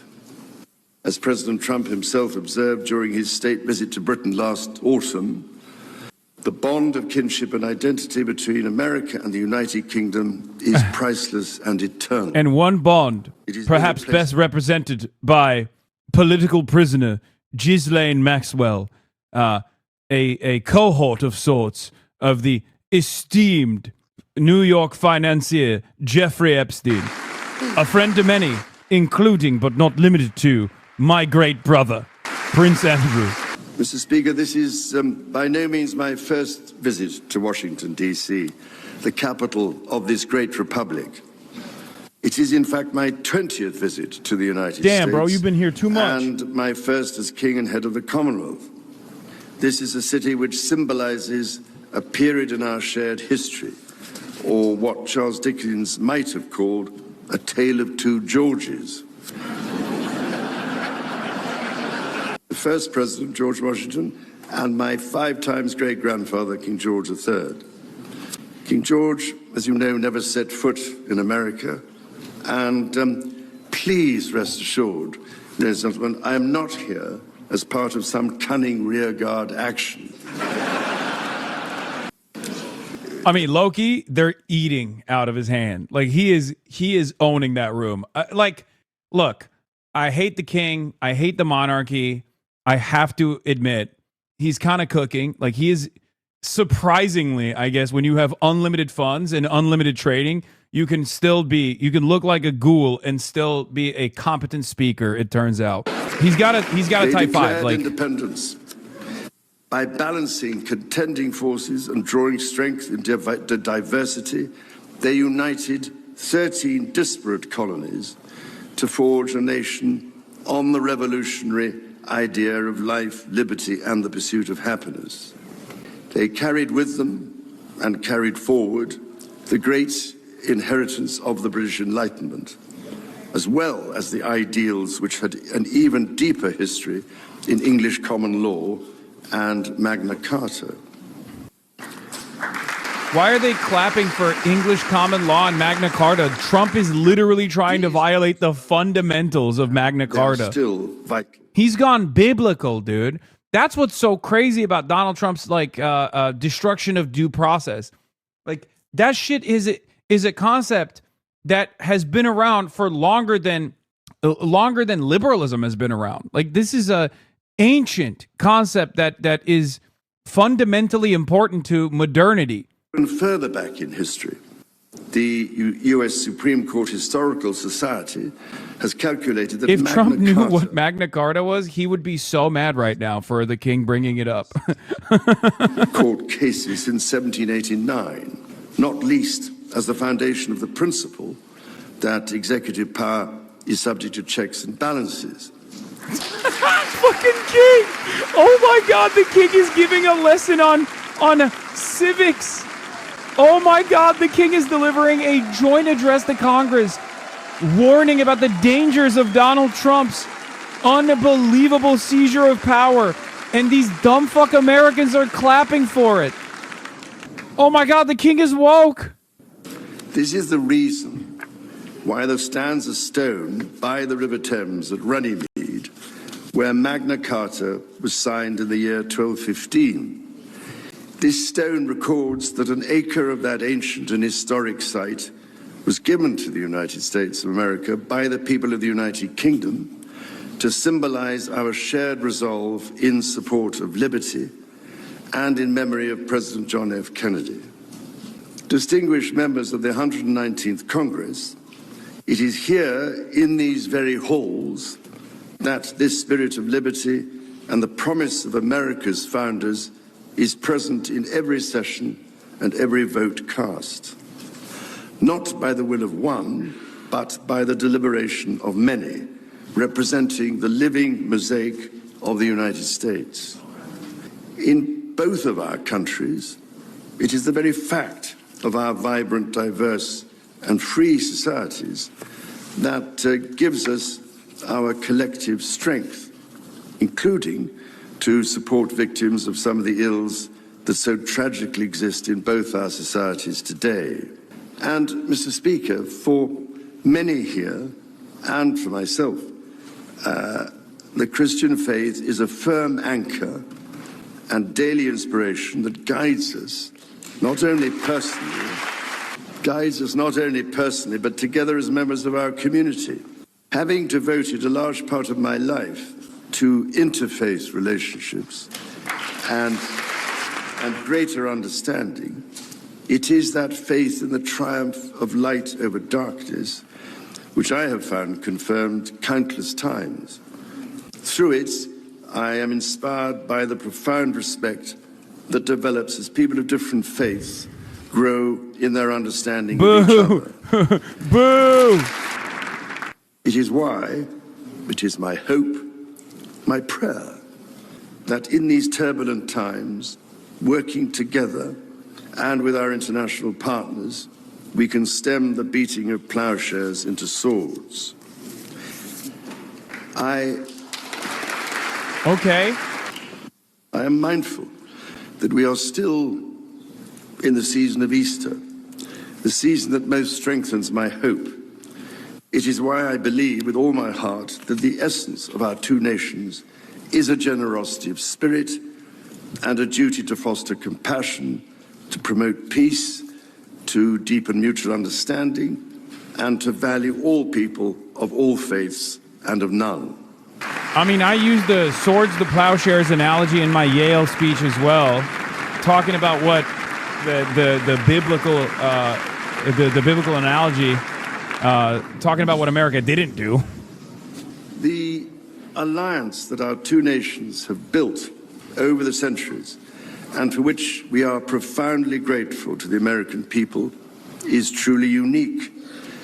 And that alliance is part of what Henry Kissinger described as Kennedy's soaring vision of an Atlantic partnership based on twin pillars, Europe and America. That partnership, I believe, Mr. Speaker, is more important today than it has ever been. The first reigning British sovereign to set foot in America was my grandfather, King George VI. He visited in 1939 with my beloved grandmother, Queen Elizabeth, the Queen Mother. The forces of fascism in Europe were on the march, and sometime before the United States had joined us in the defense of freedom, our shared values prevailed. Today, we find ourselves in a new era, but those values remain. It is an era that is in many ways more volatile and more dangerous than the world to which my late mother spoke in this chamber in 1991. The challenges we face are too great for any one nation to bear alone. But in this unpredictable environment, our alliance cannot rest on past achievements or assume that foundational principles simply endure. As my Prime Minister said last month, ours is an indispensable partnership. We must not disregard everything that has sustained us for the last 80 years. Instead, we must build on it. Renewal... There's an ad boosted from... Okay, dude. Renewal today starts with security. The United Kingdom recognizes that the threats we face demand a transformation in British defense. That is why our country, in order to be fit for the future, has committed to the biggest sustained increase in defense spending since the Cold War, during part of which, over 50 years ago, I served with immense pride in the Royal Navy, following in the naval footsteps of my father, Prince Philip, Duke of Edinburgh, my grandfather, King George VI, my great-uncle, Lord Mountbatten, and my great-grandfather, King George V. This year, of course, also marks the 25th anniversary of 9/11. This atrocity was a defining moment for America, and your pain and shock were felt around the whole world. Oh. During my visit to New York, my wife and I will again pay our respects to the victims, the families, and the bravery shown in the face of terrible loss.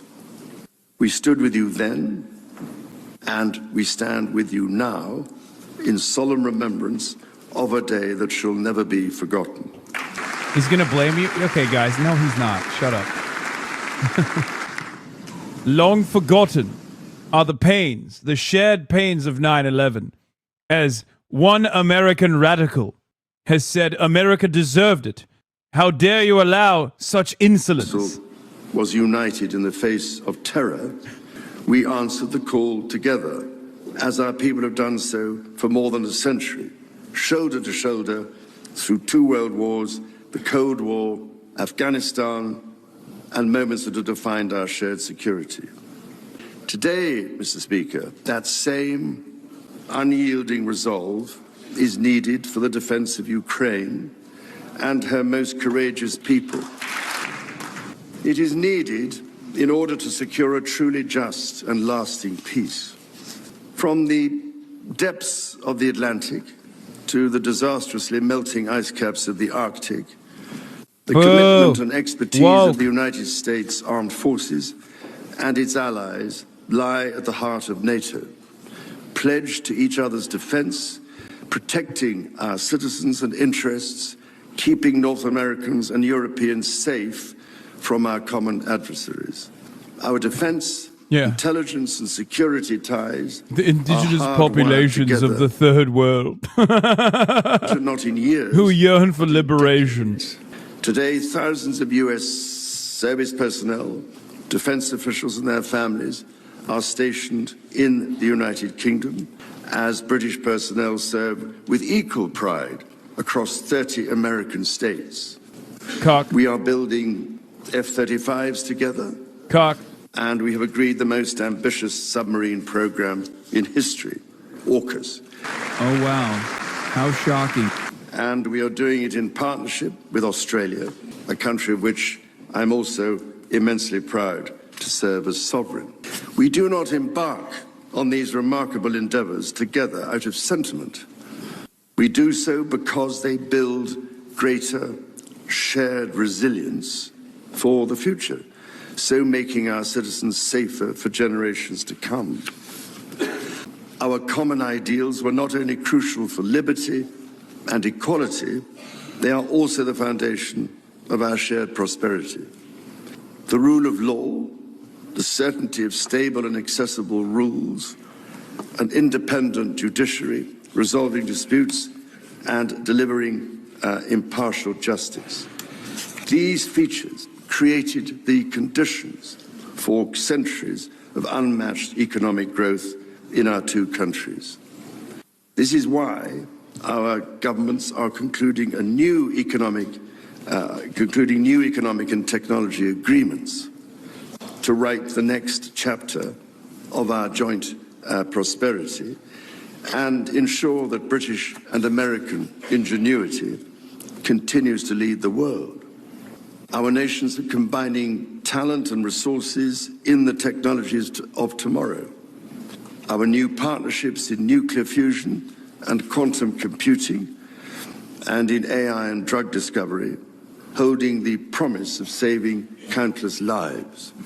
Someone in chat said, did he write this or does he have a speechwriter? What do you think, man? The $430 billion of course he has a team of speechwriters. He's the king. That continues to grow.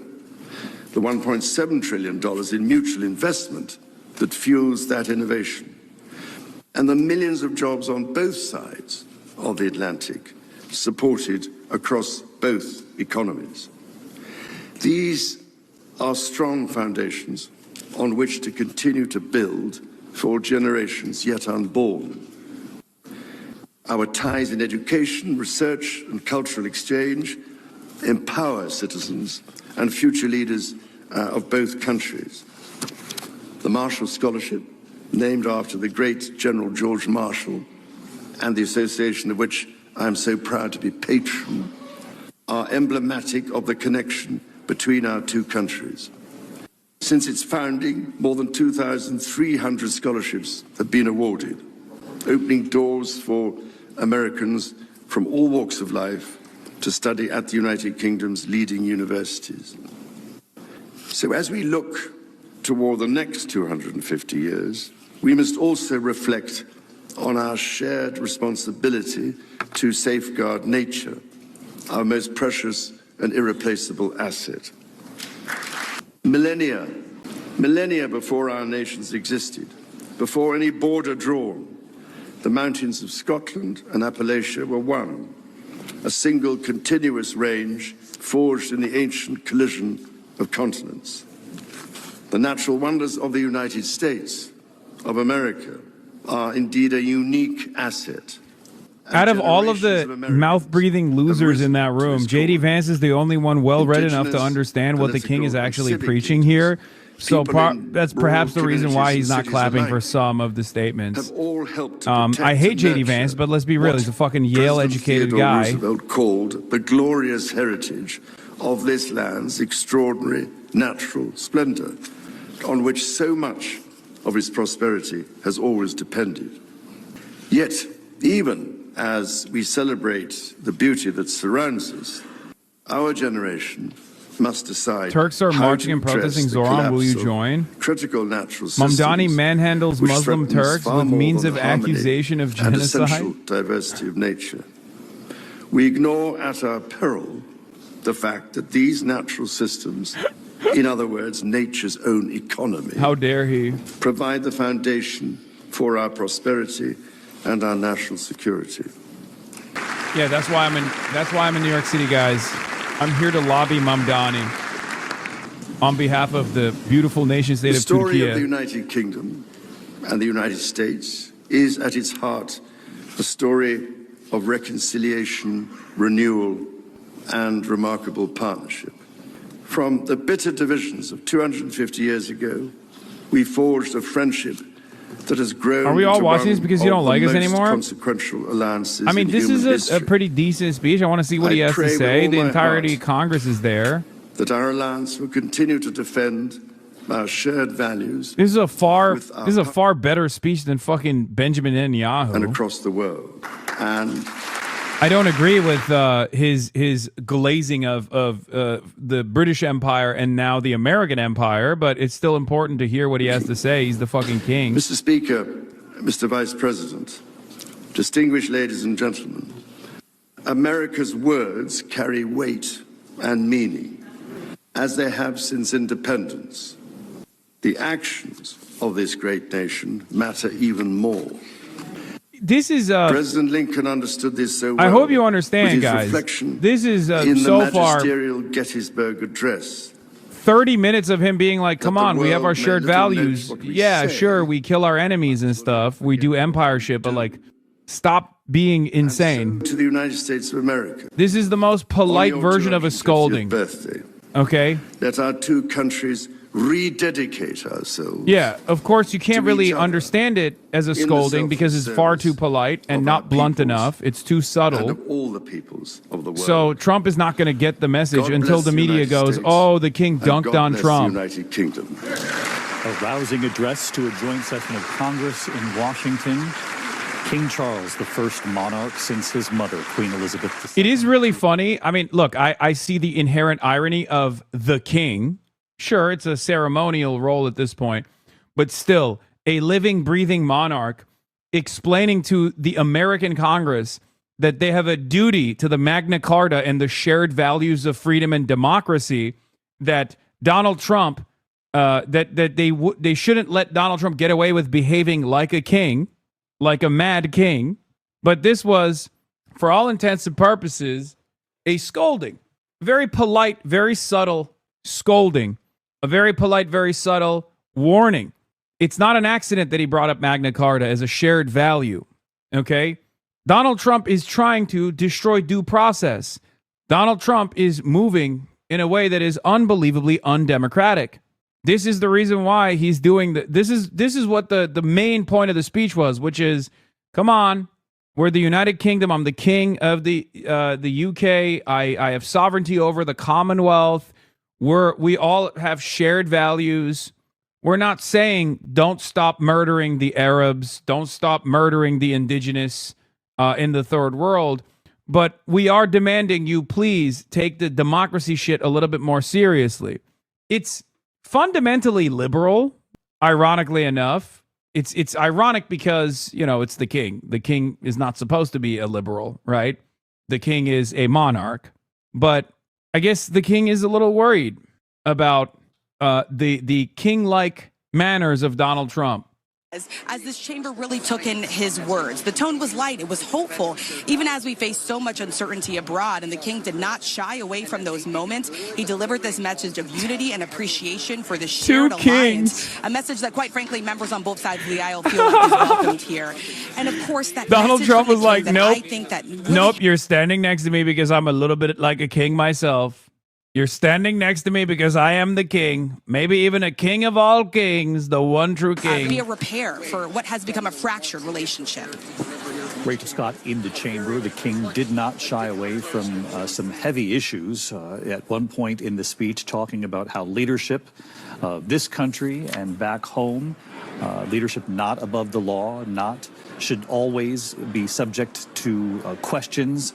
Referencing again a real says you moment, ironically, to be like, I mean, this is what happened. I need you to understand what happened to the Discord. It vanished. There's an issue. I don't know. Okay, there's a fucking problem with Discord.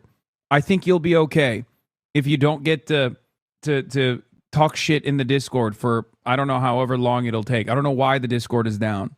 Okay, you'll be fine. Jesus Christ. As we approach this 250th birthday, saying they are not just the natural wonders, they are also the foundation that allows us to have an economy and to have prosperity, and that they too must be protected. There were 10 standing ovations for this 28-minute speech.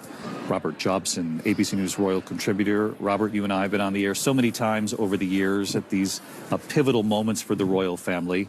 You spoke of the criticism from some back home that he was coming at this moment, that perhaps it was ill-timed. But I wonder if you took note as well that he did not shy away from some of the most challenging issues of the moment. He certainly didn't, David. I think what really came across in that speech was the sense of keep calm and carry. This guy's awesome. My favorite thing is like seeing American news broadcasters, royal contributors that you rarely ever hear from because we genuinely don't give a shit about the king or the royal family usually. This one's exceptional because he is so rotund. I thought he was American. I did not expect that gammon accent coming out of him. I think that really that speech and the fact that it was able to, in a way, to almost unify the House, but also I think silence a few of the critics back home in Great Britain who had said, why is he coming? He shouldn't be coming. Actually, it proved exactly why he should be coming, because he, with a deft touch and with a very powerful speech, he would have been, although it would have been prepared by the government, he would have been. Fox News calls Jimmy Kimmel the Hasan Piker of ABC News. He's Hasan Piker with an ABC logo. Dude, oh my God. Do I have that level of motion amongst the Republican media ecosystem at this point that they just use me as a catch-all term now? You're being a real Hasan Piker right now? That's what they're doing now? Oh my God. I'm a substitute term for evil?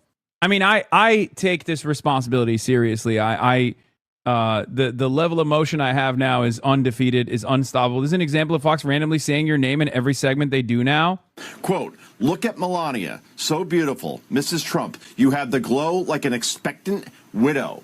What else could any reasonable, sane and sober person possibly conclude except that being a call for Trump, who works as hard as anybody on the planet, appears to be in excellent health, to be suddenly dead? Jimmy Kimmel is not a comedian. You know what he is? He's Hasan Piker with an ABC logo. What is happening? And ABC, which might as well be called MSABC at this point, just gave him a contract extension. Quote, what the fuck? Look at it's just, it sucks that like the reason why they've turned me into this like evil deity is because of Israel. So none of those like liberals will ever turn around and make jokes because they also have to present me as this like untouchable figure. Because if this was over me saying like the Republicans are terrorists or whatever, then yeah, liberals don't care about that. They agree with it. They would have no issues with it. But like a lot of the prominent fixtures in liberal media also have a similar attitude about Israel that like Fox News has. You know, I have no idea how I became so infamous amongst Fox News boomers that they're now using substitute for evil. This completely defangs all your low-level haters. They must be fuming. Now they have a Nick Fuentes doesn't read as subversive when attacking you. He's just another shill in the chorus. Yeah, I mean, it's true. It's true. Radical Pikerist Raphael Warnock. Yeah, he's a real Hasan Piker, this guy. Unbelievable. Shout out to FD for this brief edit of you. Your subreddit is good sometimes. What is this? The FD signifier edit of Hasan goes pretty hard. I wish it could be turned into a full intro. What is this? Have I seen this before? Is this something I've seen already? Accountable, such as Hasan, the biggest person in the creation space.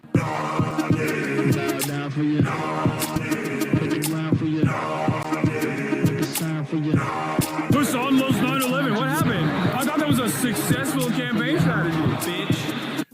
Oh yeah, that was you are Hasan Piker is the new you are Hamas. Yeah, I can't believe it. I mean, look, I'm honored. I'm honored by this. Okay?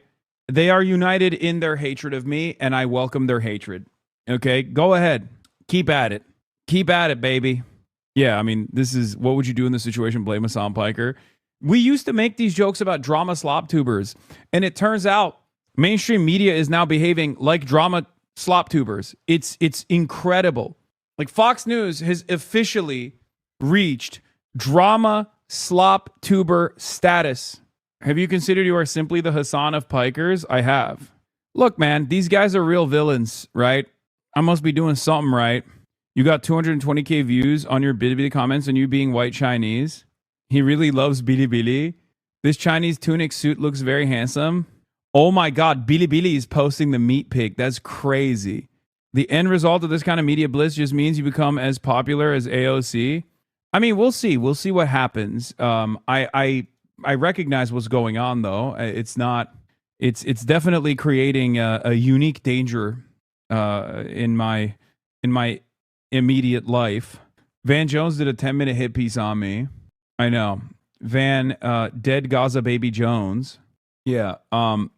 Omar Badar has already responded to some of this. Gaslighting alert. The Israeli government systematically targets women and children in its genocide, kidnaps thousands of Palestinian civilians in dungeons without charge or trial, and uses rape as a weapon against Palestinian men, women, and children. So why does Vance support it? Well, we know why he supports it. Rick Scott posted you again. Wait, I saw this. I quote retweeted this already.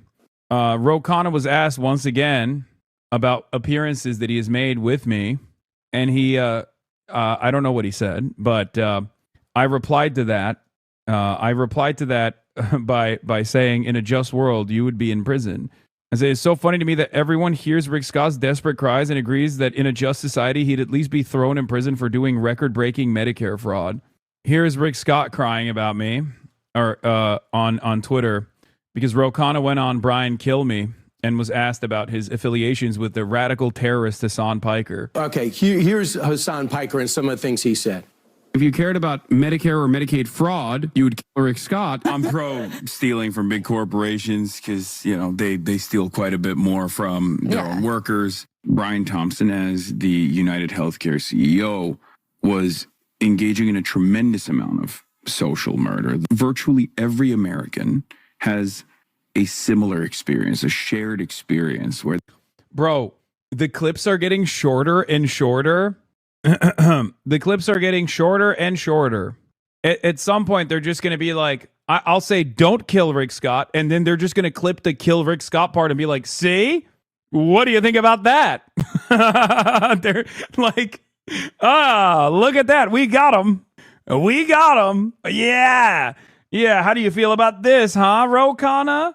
Yeah. You hear him? You hear his words? Okay, here's Hassan Piker and some of the things he said. They steal quite from as the CEO was engaging in a tremendous amount of social murder. Virtually every American has a similar experience, a shared experience where they have a loved one that spent their last days instead of spending them with their family, spending it on the phone, talking to their healthcare provider. I mean, this is just some of the stuff that he said. He says the Hezbollah flag is dope. He likes Hamas better than Republicans. Landlords are MFers. And you go and sit down with him and you put your reputation on the line and you want everybody else to take a step back? Well, Brian, because I have said that Hamas is a terrorist organization. Hezbollah is a terrorist organization. I was one of the first people who condemned it. Ban the spammer? No, this is a really good retort. Hey, Grok, why is communism, socialism, elitist, bureaucratic, and classist? This guy is now replying to my other fucking tweets with this. Like a question that he asked Grok, he's replying to my tweets with a question that he asked Grok elsewhere. Incredible work. Thank you, sir. Yeah, I didn't realize vexillology was illegal.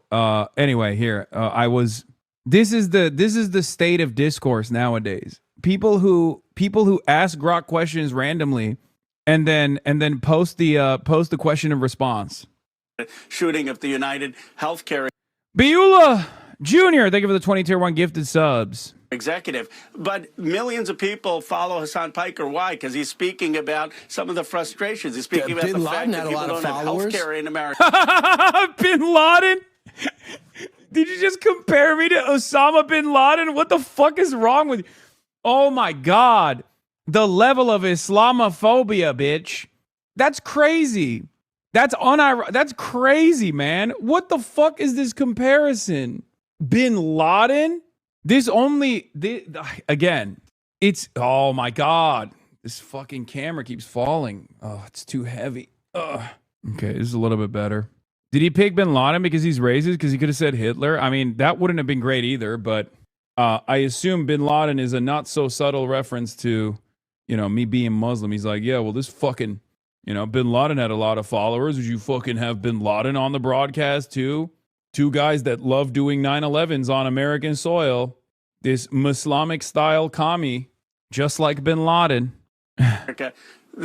Well, there are a lot of people on the podcast world, et cetera, who say things that are outrageous or sensationalist, and I push back when you do that. But we have to understand the anger in this country of people who feel they can't buy a house, they can't afford gas, they can't have health care, they're upset at the system. It's one of the reasons Trump won twice, and we have to engage while condemning the violence. But if you look at, I never engage in approving of violence, approving of the incitement of violence, and I'll condemn it when I hear it. Congressman, I just can't believe you choose to go on. I mean, Cory Booker and others have not. Yeah, he's going on your show, dumbass. You literally said you want to murder every homeless person. What are you talking about? You fantasized on, not this show, but on this network about how you had an appetite that was insatiable for the murder of the homeless. Okay?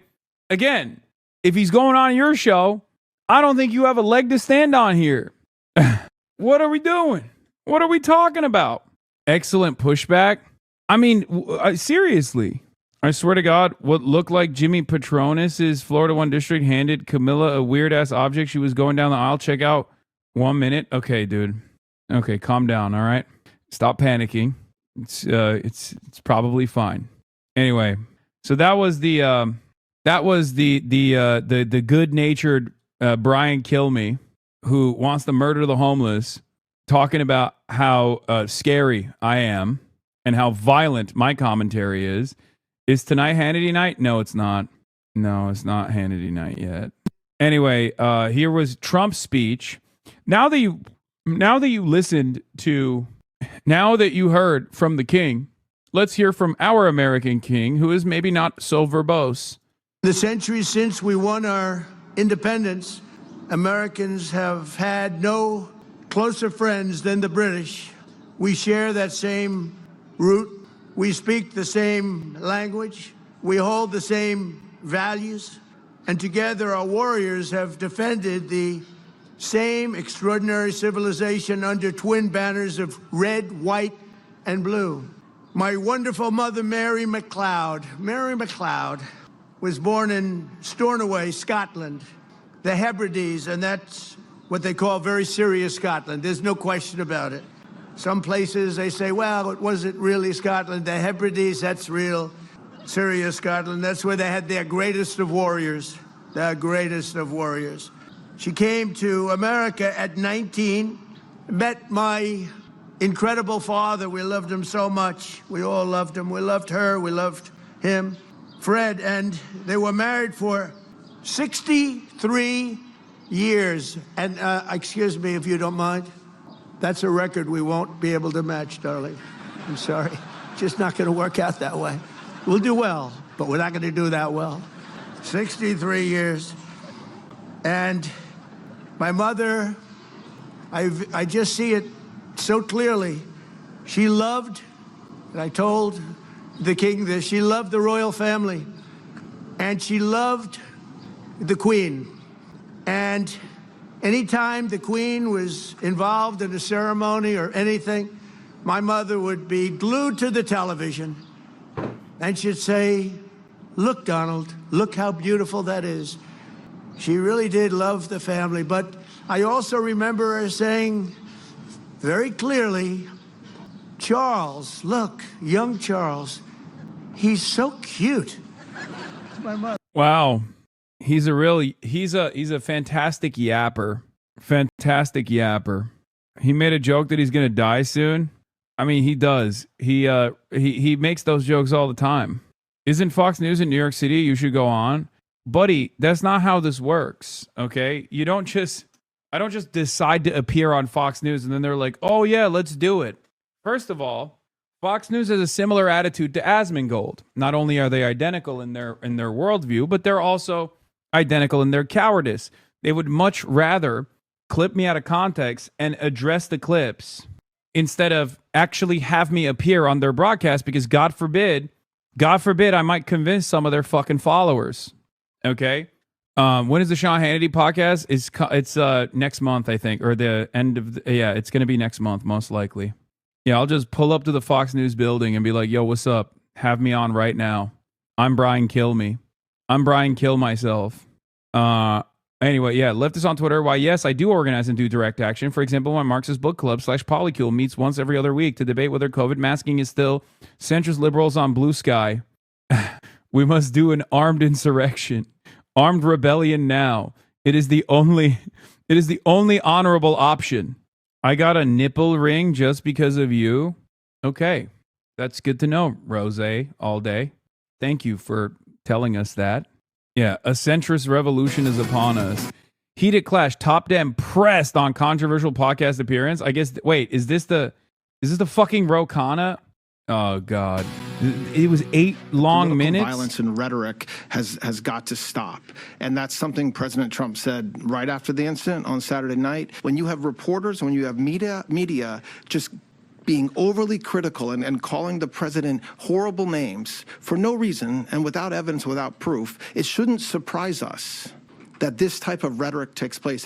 And that was Todd Blanche, the acting Attorney General, yesterday. Saturday shooting at the White House Correspondents' Dinner, prompting more calls to end political violence and the rhetoric fueling it. Democratic Congressman Ro Khanna is pushing for a bipartisan commission to end political violence, and he joins us now. Congressman, how would this look? How would this go forward? You going to analyze it? Are you going to set up a criteria or a marching orders or a to-do list? Well, it's first an acknowledgement that political violence is out of hand, that it is affecting people in both parties, that both parties have a responsibility to address it. There should be a national commission, and we can look at concrete things. One, the role that social media is playing in amplifying the most sensational, outrageous content that sometimes incites violence. Second, looking at mental health issues. Third, looking at how we can have intervention when you have someone sick, like the person who was tried the attempted assassination on the president and his cabinet. How do we get earlier intervention? And finally, what are the standards of how we can all do better in our political rhetoric without violating the First Amendment? We want robust speech. People should be able to criticize me, but there's a difference between criticism and the incitement of violence. Right. I agree. I think the sentiment is widespread, although it didn't seem like it was being embraced by Hakeem Jeffries yesterday. Get out of my city. You not from New York City, get out. Buddy, I played a role in getting your current mayor elected, okay? You can't be out here saying stuff like that. You can't be out here talking this big shit, okay? It's our city, comrade. But, Congressman, do you think it was a good move to have that spirit of what you just said and sit down with somebody like Hasan Piker? Well, look, Hasan Piker is part of the First Amendment. I go on Sean Ryan. I've gone on Flagrant. I've gone on Hasan Piker. I go left, right. People criticize me for coming on Fox News. Not that I'm comparing you to other podcasts, but I have... You should, because I demonstrably am not anywhere near as toxic, as repulsive, as cancerous a fixture in American politics as Fox News is. I guess when he says I'm not comparing you guys to podcasters, he means you guys are much worse, right? You're in the Constitution, yeah. Well, that's an elected representative saying my name is in the Constitution now. That's how it works. That means I'm the First Amendment. I am now the First Amendment of the Constitution. Condemned unequivocally the idea that America somehow deserved 9/11. Of course we didn't. It was a terrorist attack by al-Qaeda. I've condemned the idea that anyone would threaten the life of a sitting senator. I disagree with Senator Scott. Of course he should be safe. So one can have conversations but condemn any incitement to violence. You really think that... Okay, here's Hasan Piker. Yeah, he does the clip copy and then he responds. But millions of people follow Hasan Piker. Why? Because he's speaking about... And then he turns around and says, well, millions of people follow Osama bin Laden. Would you go on his podcast too? Like a fucking idiot. Somehow listen, I push back by a house. They can't afford gas. They can't have health care. They're upset at the system. It's one of the reasons Trump won twice. And we have to engage while condemning the violence. But if you look at, I never engage in approving of violence, approving of the incitement of violence, and I'll condemn it. You shouldn't allow him back on your stream if he's going to throw you under the bus. He needs you. You don't need him. Ro really isn't defending you, though, no? Yeah, his defense of me is, again, very like his defense, his quote unquote defense of me is more so a defense of like appearing alongside me, right? It's fine. I do think it's a little silly. Like, my expectation isn't for elected representatives to know exactly the context of all these out of context clips that they're fucking using, but it is to say, look, man, like, I don't agree with everything that this guy says, but at the end of the day, he has a right to say it. And the reality of the matter is, you guys know that too. You guys embody that spirit, right? You hate cancel culture. And here you are using clips out of context against the dude who speaks for 8 hours a day on hot button issues. You yourself, Brian Kilme, have openly stated, unprompted, that you wanted to murder homeless people. And here I am on your broadcast. I'm appearing on Fox News, right? Enough with this nonsense. The cancel culture is universally opposed for good reason. You can't, on the one hand, say you hate cancel culture, and then on the other hand, utilize the exact same techniques that you opposed that allowed Trump to win the election. It's so cynical. There's a major double standard here, and you guys are leaning into it. They would never invite him back. Yes, they would. That clip would do numbers. That clip would, the first representative that brings up this double standard will get LeBron numbers, okay?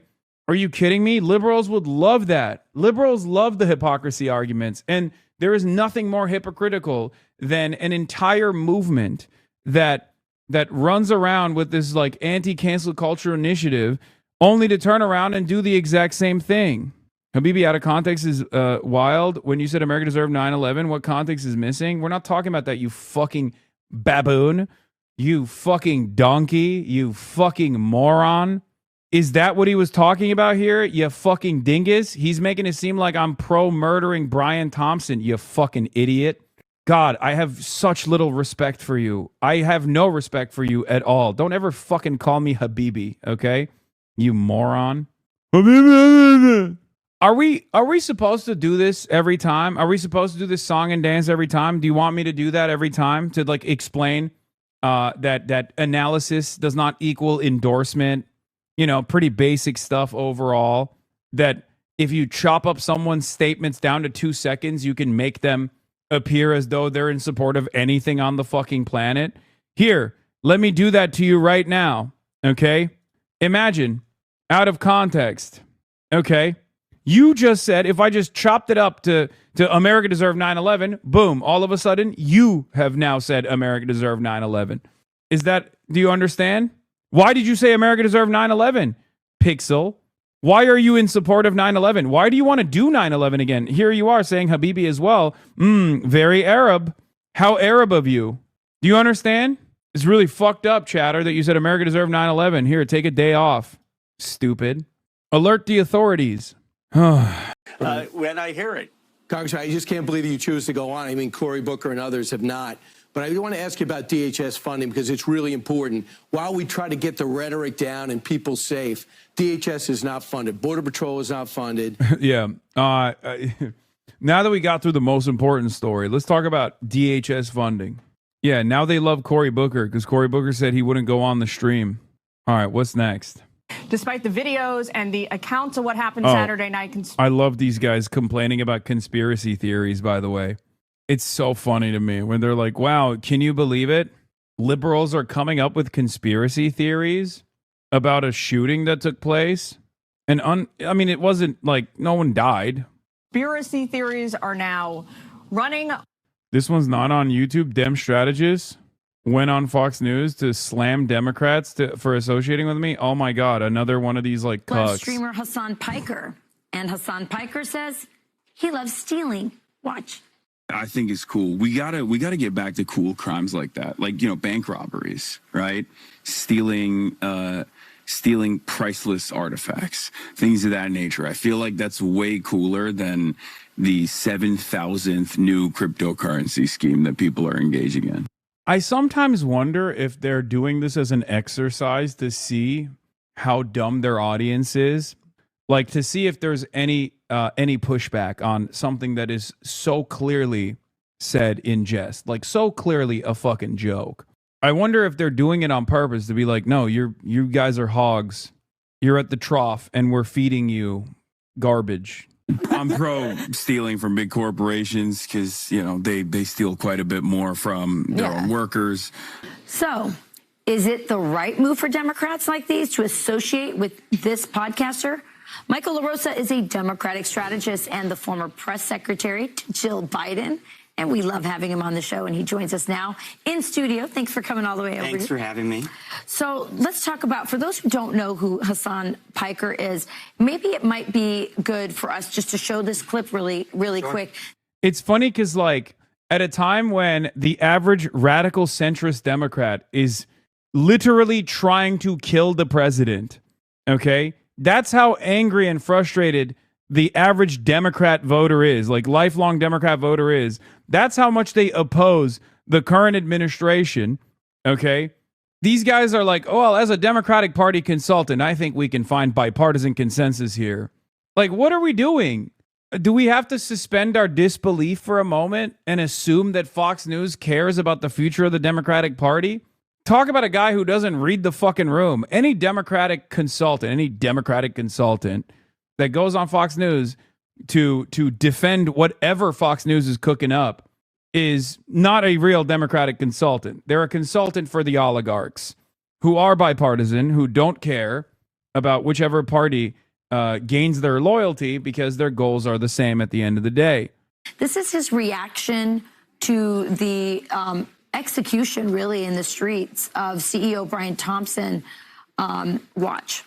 Brian Thompson, as the United Healthcare CEO, was engaging in a tremendous amount of social murder. Virtually every American has a similar experience, a shared experience where they have a loved one that spent their last days, instead of spending them with their family, spending it on the phone, talking to their healthcare provider, to maybe get a little bit of economic respite. That is the reason why I think the reaction to Luigi Mangione, especially by younger generations, was not so negative. All right, Michael, he's a Luigi Mangione fan. What do you make of this? Is this what you guys want for the party? No, well, it's not what I want. That's disgusting talk. And, you know, I have to be honest with you. You could waterboard me all day, and I couldn't tell you anything about this guy. I had to Google him a couple weeks ago. But the fact that people are paying attention to him, I think we embrace him at our own peril. The vast majority of Democratic primary voters, they're just normal, common sense people. I mean, Bernie Sanders, Elizabeth Warren, Yeah, normal, common sense people. You know who else made that same take about the devastation born out of paywalling healthcare, for-profit healthcare insurance companies? Elizabeth Warren. Elizabeth Warren is not exactly a fan of mine, okay? As a matter of fact, I don't think she likes me at all, okay? And she also recognized that there was tremendous anger in the air due to the experiences that ordinary Americans have had with private healthcare providers. Private health insurance is viewed very negatively by the average American. You don't have to be a Democratic Party consultant to recognize that. But I guess if you are a paid shill for these corporations, you're paid to act obtuse intentionally, to act oblivious to this reality, the reality that the average American actually despises private health care. They could not make the case for themselves in a Democratic primary. So I look at the faces on the screen there, and I think, oh, well, you know, good luck. Joe Biden, it took him a couple contests, but in the end, the voters of the Democratic Party just want normal, common sense representation. And I think that's why they went with Biden. That's why we traditionally do go with a more mainstream candidate. I won't say moderate, but I'll say main. What is this graphic, bro? Oh my God. Oh my God. What the hell is happening, bro? Mainstream candidate. And I believe that Democrats will do the same. So maybe the voters are there. But this man Hasan Piker, has been embraced by the New York Times, by sort of like the elites in the party in some way. And I think, tell me if I'm wrong, they're doing this because they understood the impact of the manosphere, the male podcast world really helped President. By the way, it is really funny because this is exactly what liberal media did for years and years to the manosphere, constantly complaining about them, demanding that Democrats don't actually touch the manosphere with a 10-foot pole, and constantly chirping about it. Now, of course, there's plenty of things that members of the manosphere have said that are unbelievably repulsive in comparison to like clips that they take of me out of context to be like, oh, see, Hasan is explaining, Hasan is doing systemic analysis. Clearly, that means it's an endorsement of mass theft and bloody murder in the streets. Like all this stuff is exactly what liberals did for the longest fucking time. And then they learned, I think, from that lesson that they can't just like avoid these independent circles, right? They can't avoid these independent media outlets because that's where the eyeballs are. President Trump, and they think maybe But I don't have an issue with this graphic because this is, I mean, these are some of the best. These are some of the best politicians in the country right now, with the exception of these last two, right? Who said they'd be willing to appear on my live stream. Again, no invites have been sent out except for Gavin Newsom. But like here, let's cut this part out. But yeah, like look at this. Does Hasan follow the Dre dossier at Substack.com? No. Also, it's fucked up that Ilhan Omar is not on this list. This list is also international. Leader of the LFI, Jean-Luc Mélenchon, is a member of this list. Zach Polanski, the head of the Green Party, is a member on this list as well. I say this is a pretty fucking solid list. Giannis Varoufakis, Keith Ellison, there's more. But yeah, some of these are unbelievably popular figures, like Bernie Sanders, Zohran Mamdani. These are unfathomably popular figures. Avi Lewis, we'll have Avi Lewis on as well eventually. Talked to him before he became the head of NDP. I was trying to link up with him and his wife when I was in their neighborhood. It didn't end up happening. I think this is a disciplining operation in some respects, or at least the Democrats are treating it as a disciplining operation. They can't yell at every single fucking voter, so they have to like yell at a person that they have figured out is a easier target than like basically yelling at their voters for having similar opinions, right? They're trying to scold the base of support. But I think the reason why the Republicans are doing this is because they're also worried. They're worried about left populism growing in the country. They're Rogan, and so they embrace him instead of do what you're doing, which is criticize him. Yeah, and I think that that would be a mistake to interpret the election as if the podcast was the only thing that made Trump appealing to I didn't say that, for the record. I said the exact opposite. Voters, or that made Kamala Harris less appealing. It's not that podcasts were the secret sauce. It was that Trump made himself available and accessible to everyone. He held press conferences. You talked about it earlier in your show. Yeah. His accessibility, it took 2 months before Kamala Harris could even do a press interview. Right. And that's what killed her. It was the appearance and the perception that she was hiding something. And so the New York Times, by platforming people like that, I'm a little shocked because I read the New York Times. I'm one of those Democrats who still admires the Times and reads it and respects it. But I don't understand the platforming or why somebody like that is worth the platform of the New York Times. Yeah, well, we'll see what happens here, but it is an interesting development. We'll see if the common sense Democrat. I mean, yeah, you're on fucking Fox News agreeing with Fox News.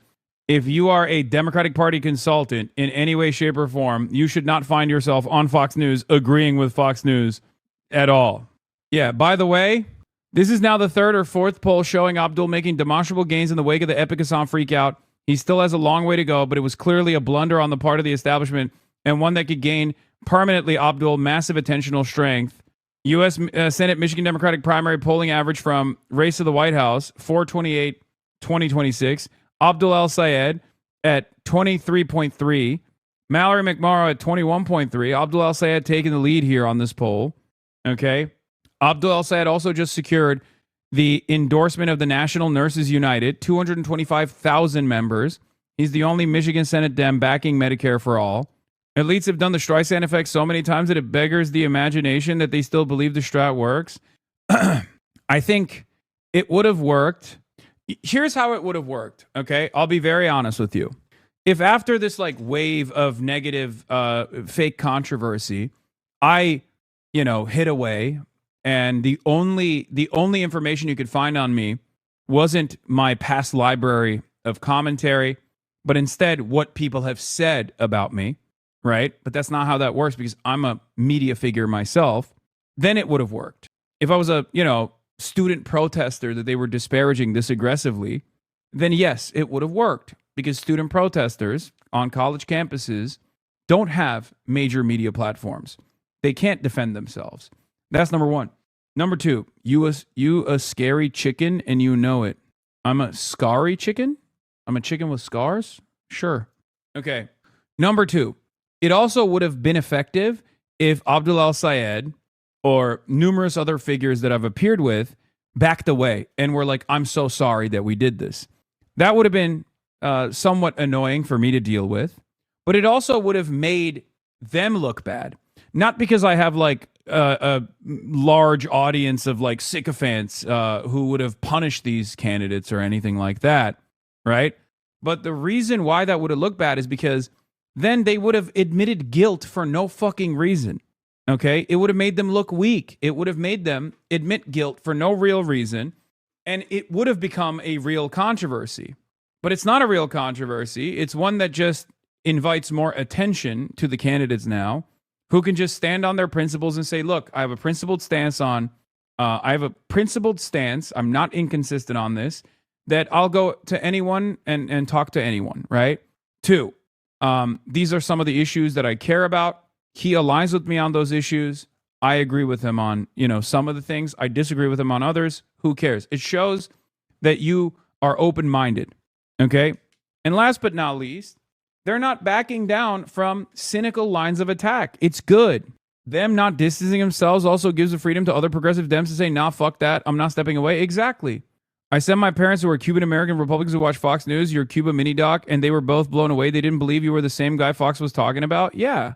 There's another Senate poll that came out showing Stevens in the lead, which is crazy, unbelievable. But al-Sayed at 23 to Stevens at 25, McMorrow at 16.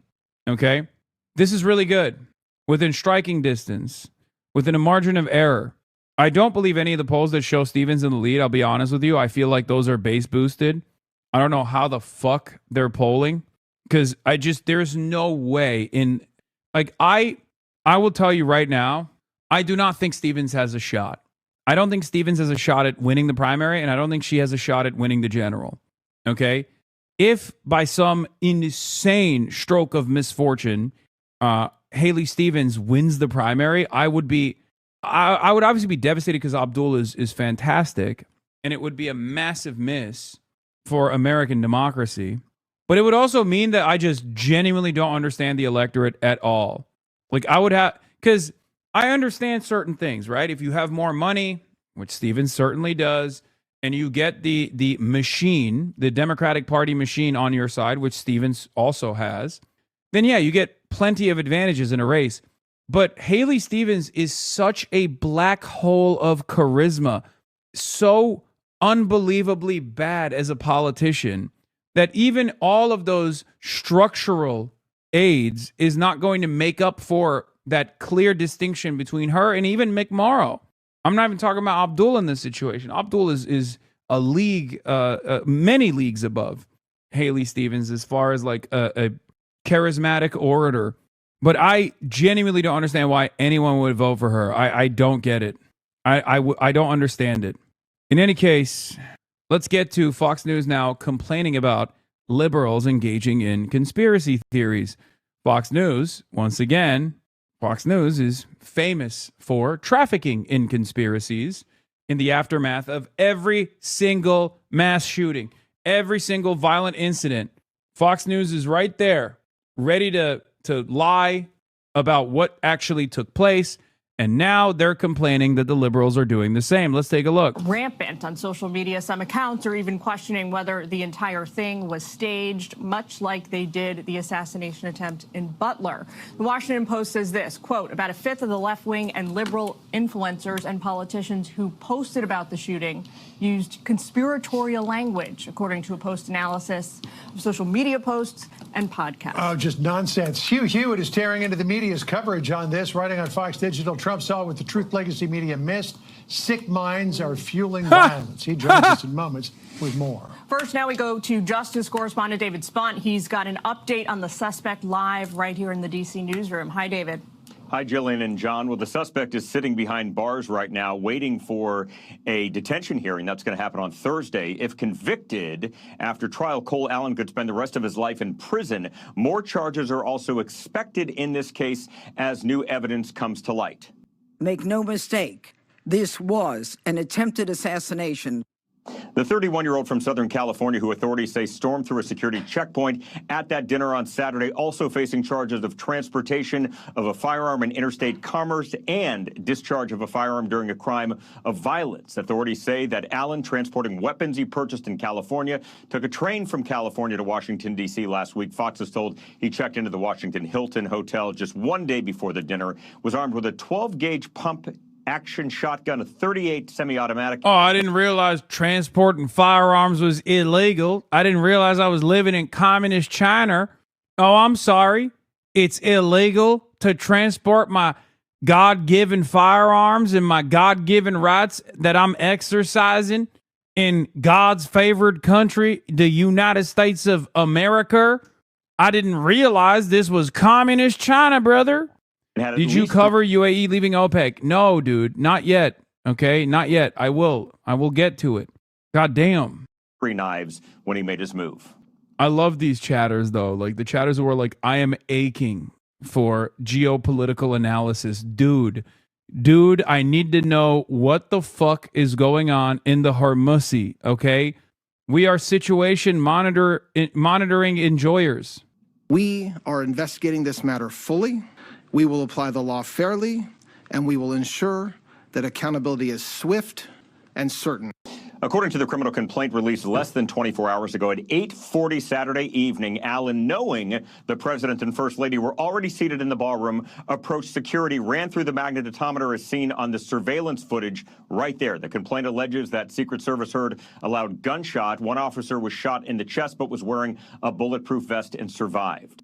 Let this be a message to anyone who thinks that Washington, D.C. is the place to act out political violence. And if you are willing to do so with a firearm and cross state lines, we will find you. Cole Allen is back in federal court on Thursday, where the government will argue why he should remain held in jail until trial. At this point, he does not have private counsel. He's represented by 2 federal public defenders. Jillian, John. David, are you hearing anything from your sources? We have not officially about the investigation into who exactly shot the Secret Service agent who was wounded? It's a good question. I'm glad you brought it up. It's unclear right now. It's something we've asked DOJ officials. The deputy, or I don't want to say the former deputy attorney general, now the acting attorney general, Todd Blanche, asked yesterday. The way that it's written in the criminal complaint is very careful to say that the Secret Service heard gunshots and then a Secret Service agent was hit in the chest. Luckily, that agent survived. That agent had a bulletproof vest on, the initials VG of that agent, but it's still not clear. And we asked as journalists point blank who shot the Secret Service agent. Right now, they say that's still under ballistic testing going on at Quantico, Virginia. All right. Well, David, keep us posted. We will check back with you as needed this afternoon. Thanks very much for kicking us off, John. All right, let's bring in Hugh Hewitt, Fox News contributor and host of the Hugh Hewitt Show, to delve into this more. So 3 attempts against President Trump's life in the past 2 years. That is not a coincidence by any means. What do you think is driving it? The internet is driving it. President's interview on Sunday night, he referred to the shooter as unbalanced, as troubled, as sick. He's right about that. But then we have to step back and ask, what is fueling this generally, whether it is Butler, whether it's the guy in the tree in the Florida golf course, the killer of Charlie Kirk. And then if you go way back, John, 10 years, and I'm sure you'll remember it, and I'm sure Jillian will, 10 years ago, an unbalanced man with a gun stormed the Comet Ping Pong Pizza 3 miles away from the Washington Hilton. He was going to avenge Pizzagate. And it turns out he'd been living on the internet and he'd swallowed it hook, line, and sinker, and he thought there were children in. Yeah, who could? Yeah, which movement fueled these sorts of conspiracy theories? We're all trying to find out the guy who did this, you know? Wow. Which president has actually sincerely leaned into QAnon, like made direct references to that same movement that this guy is now shitting on? Oh, that's right. That was Donald Trump. Donald Trump, on numerous occasions, has actually offered straight up direct dog whistles to the QAnon movement. What's next, dude? You're going to be like, yeah, unbelievably violent sentiment coming from Republicans probably caused the Minneapolis shooter to go and kill Democratic legislators. Like, who's doing it? I wonder. Who's fucking doing that? Which movement has been doing that? Yeah, I refuse to be lectured about conspiracy theories by a guy that thinks the 2020 election was stolen. God damn it, Twitter. I don't fucking want to download it as an app. What is this bullshit? Every time I click on a new Twitter link, it's going to try to force me to download this fucking app? Is that what's going on? I refuse to be lectured about conspiracy theories by a guy that thinks the 2020 election was stolen and whose employer had to pay an $800 million legal settlement for pushing conspiracy theories. Arrest warrant issued for former FBI Director James Comey. Nice. But yeah, Guy Benson, Fox News political analyst, complaining about conspiracies. Nearly half of American leftists believe the Butler assassination attempt, which killed someone, was a false flag inside job. Insane conspiracy nuttery. One of those leftists, it turns out, is the guy who tried to finish the job at the White House Correspondents' Dinner per CNN reporting. It's for the 8647 post, by the way. I'm not lying. Yeah, unbelievable. Ken Clip also showed in a new article he hated the Dems too. All right, I'll look at this. This is kind of like Ben Shapiro thinking he could do unlimited racism and it wouldn't backfire. Yeah, no, it is exactly that. It's leopards eating their own fucking faces. And guess what? They don't like it. They don't like it one bit. Megyn Kelly, the left, and Hassan Piker don't just justify political violence. They celebrate it. Oh my God. Fucking motionless. I don't care about this. This is the dangerous radical terrorist tearing the nation apart. Got some creatine. Slammed a okay, dude. Yes, I'm jorking it. I'm jorking my peanuts. Did you talk about the shooter brother warning the police he was coming? Yeah, I covered it the day of, or the next day. Hold on, where the fuck was I? Oh yeah, let's continue with this. In the Comet Ping Pong Pizza, he was sentenced to 4 years in jail by now Supreme Court Justice Ketanji Brown Jackson, but it was because of the waters in which he swam, and very quickly those waters, 4chan, QAnon, became off limits to anyone who was serious. You couldn't quote him, you couldn't be on him, you couldn't think about him. Yep. What are you saying? The president, literally, the president of the United States of America, the current president of the United States of America, straight up was leaning into the QAnon conspiracies. He appointed a QAnon conspiracy theorist to be the director of the FBI. He appointed another QAnon conspiracist who also happens to be a Fox News anchor as well, Dan fucking Bongino, as the deputy director of the FBI. What are you talking about? The idea that the Republicans shied away in any way, shape, or form from the QAnon conspiracy is laughable. Not only is it laughable, but it goes far beyond the QAnon conspiracy theories. Donald Trump and Fox News is responsible for the conspiracy that the 2020 election was stolen. Donald Trump was so responsible for that he actually tuned up his entire fan base, HVAC business owners from all around the country, into flying to Washington, D.C. to try to do an insurrection. Okay? He didn't just form the conspiracy and give it shape, but he also fomented the anger and then tried to use that anger to do an insurrection. Now, it doesn't end there. Okay? Fox News knew that this was a lie, as we now know, because they were texting one another about how much they were fucking lying about this this conspiracy theory. But Fox News, why do we know about this? Because Fox News got sued by Dominion to the tune of $800 million.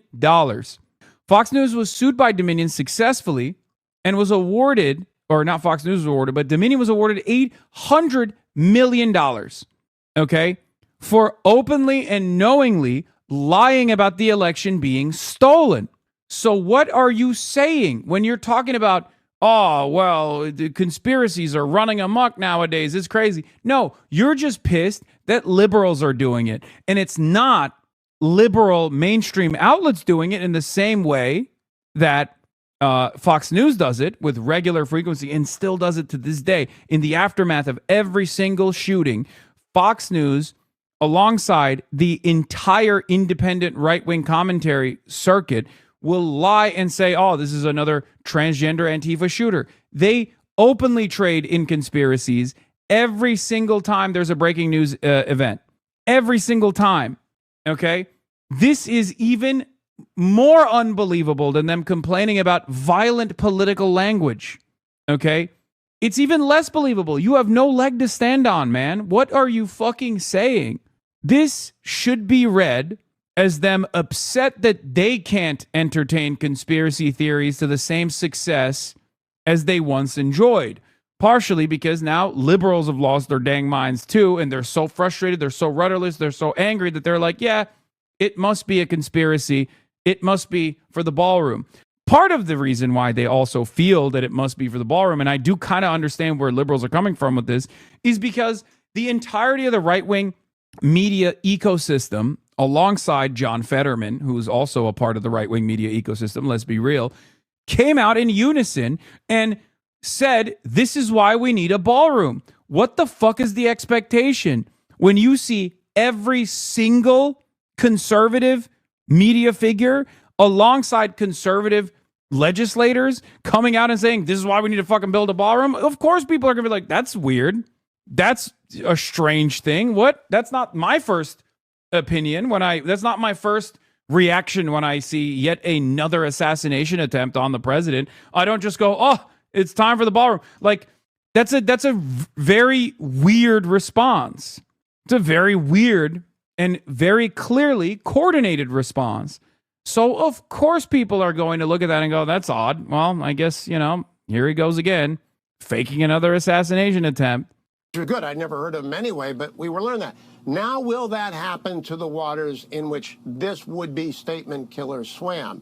Specifically, no Kings rally, crazy left-wing rhetoric from Hassan Piker.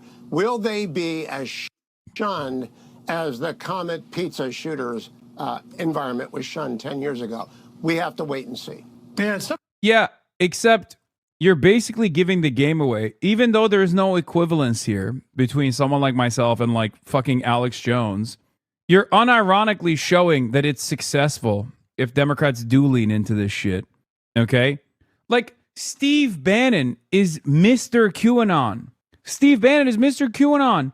Steve Bannon is still someone who is welcome in the White House. Steve Bannon also was an ally to Jeffrey Epstein. What are you saying? This is, you know what this reminds me of in some ways? It reminds me of America being like, whoa, whoa, whoa, you're not supposed to attack our military bases in the Gulf states. What are you doing? Like when America or Israel finally meets a country that's like willing to fight back, they're like, what? That's illegal. What the fuck? What do you mean you're blowing up our radar systems? Wait, don't you know that's not in the rules? Excuse me. Only we get to blow up whatever the fuck we want to blow up. I treat a lot of these mentions by Fox News and also many prominent, right-wing Democrats as people playing a role in operating as AIPAC stooges in American mainstream media. Okay, the reason why I'm getting attacked this much is because of AIPAC. It's because of Israel. Let's be real. As a prominent critic of Israel, a lot of Democrats are very frustrated that their base has moved on from the issue of Israel. They no longer have control over it. And it's the same with the Republicans too. That's what they're worried about. They're worried about prominent Democrats leaning into someone like myself to gain credibility on the issue of Israel. That is what they're afraid of. Because everyone fucking knows behind closed doors that Israel is despised by large majorities of the American population. That's it. These protesters just appear to kind of lose their minds in public. I saw a video of a woman on Saturday night. She tried to get close to the president's motorcade. The police pushed her back behind the barricades. Then she started screaming F you in the face of any police officer there. And they eventually said, you know what, lady, we've had enough of this. They arrested her and took her away.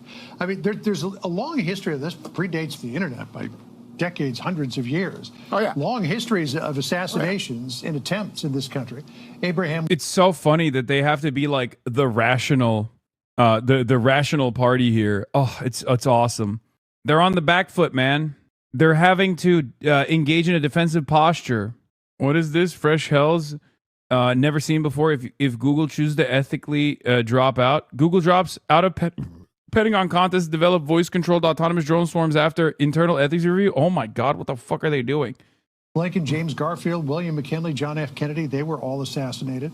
Attempts on Andrew Jackson, he was the first, 1835. Theodore Roosevelt, Franklin Roosevelt, Harry Truman, Gerald Ford, 2 attempts in 17 days. Ronald Reagan, of course, at the same hotel, 1981. And then the 3 attempts against President Trump, 2 in 2024, 1 in 2026. I mean, this is a toxic environment for American presidents going back to almost the founding of this country. And maybe it's the internet. Maybe it's the internet now, but I mean, it's been there for a long time. Yeah, there's always a temptation for people to make themselves famous. Charles Guiteau going after James Garfield, fabulous series on that recently. In the Republic of Georgia, we can't forget, disgruntled somebody threw a hand grenade at George W. Bush. Thank goodness it did not go off. So there have been these threats forever. But I do believe that the internet, I'm going to quote John Podhoretz of commentary here, allows those people who ought not to come together to come together. It allows subgroups to find, match, and plot. It allows crazy people to feed each other's mythologies and fantasies, often violent. It allows them to build the building blocks of extreme action, and they become Robespierre. They become 1789 in Paris, and the terror begins. What we have to do, what those police did to that demonstrator, is renew the enforcement of assault, which is the justifiable apprehension of an unpermitted touching. It's a felony in almost every jurisdiction. It's a misdemeanor in every jurisdiction. We have to start arresting people for assault. Doesn't require touching. That's battery. But an unpermitted touching is an assault or legitimate apprehension of it. We have to start arresting people, and we have to start throwing people out of colleges and classrooms who are marginal and weird, because we can't let our kids be taught by them. Yeah, you know, there's all of these conspiracy theories that have been surrounding President Trump since the first shooting in Butler, and now even some members of Congress appear to be entertaining it. Listen to what Jasmine Crockett posted on her X account. She said, has there ever been a president have this many close attempts on their life? Maybe it's lax gun laws, maybe it's lack of mental health funding, or maybe it's fake. Who knows? Maybe it's fake? I mean, I was there, and that was not fake. Oh. John, I haven't gotten in 10 Oh, you're mad? Oh, no. I can't believe it, dude. I can't believe people are skeptical. years. It's not my thing. So I'm glad you were safe, but everybody knows it's not fake. Jasmine Crockett knows it's not fake. That's the attention economy. That's the monetization of rage. That's the clickbait that keeps her in the public eye. That is the damning part of the internet. People get rewarded for being outrageous.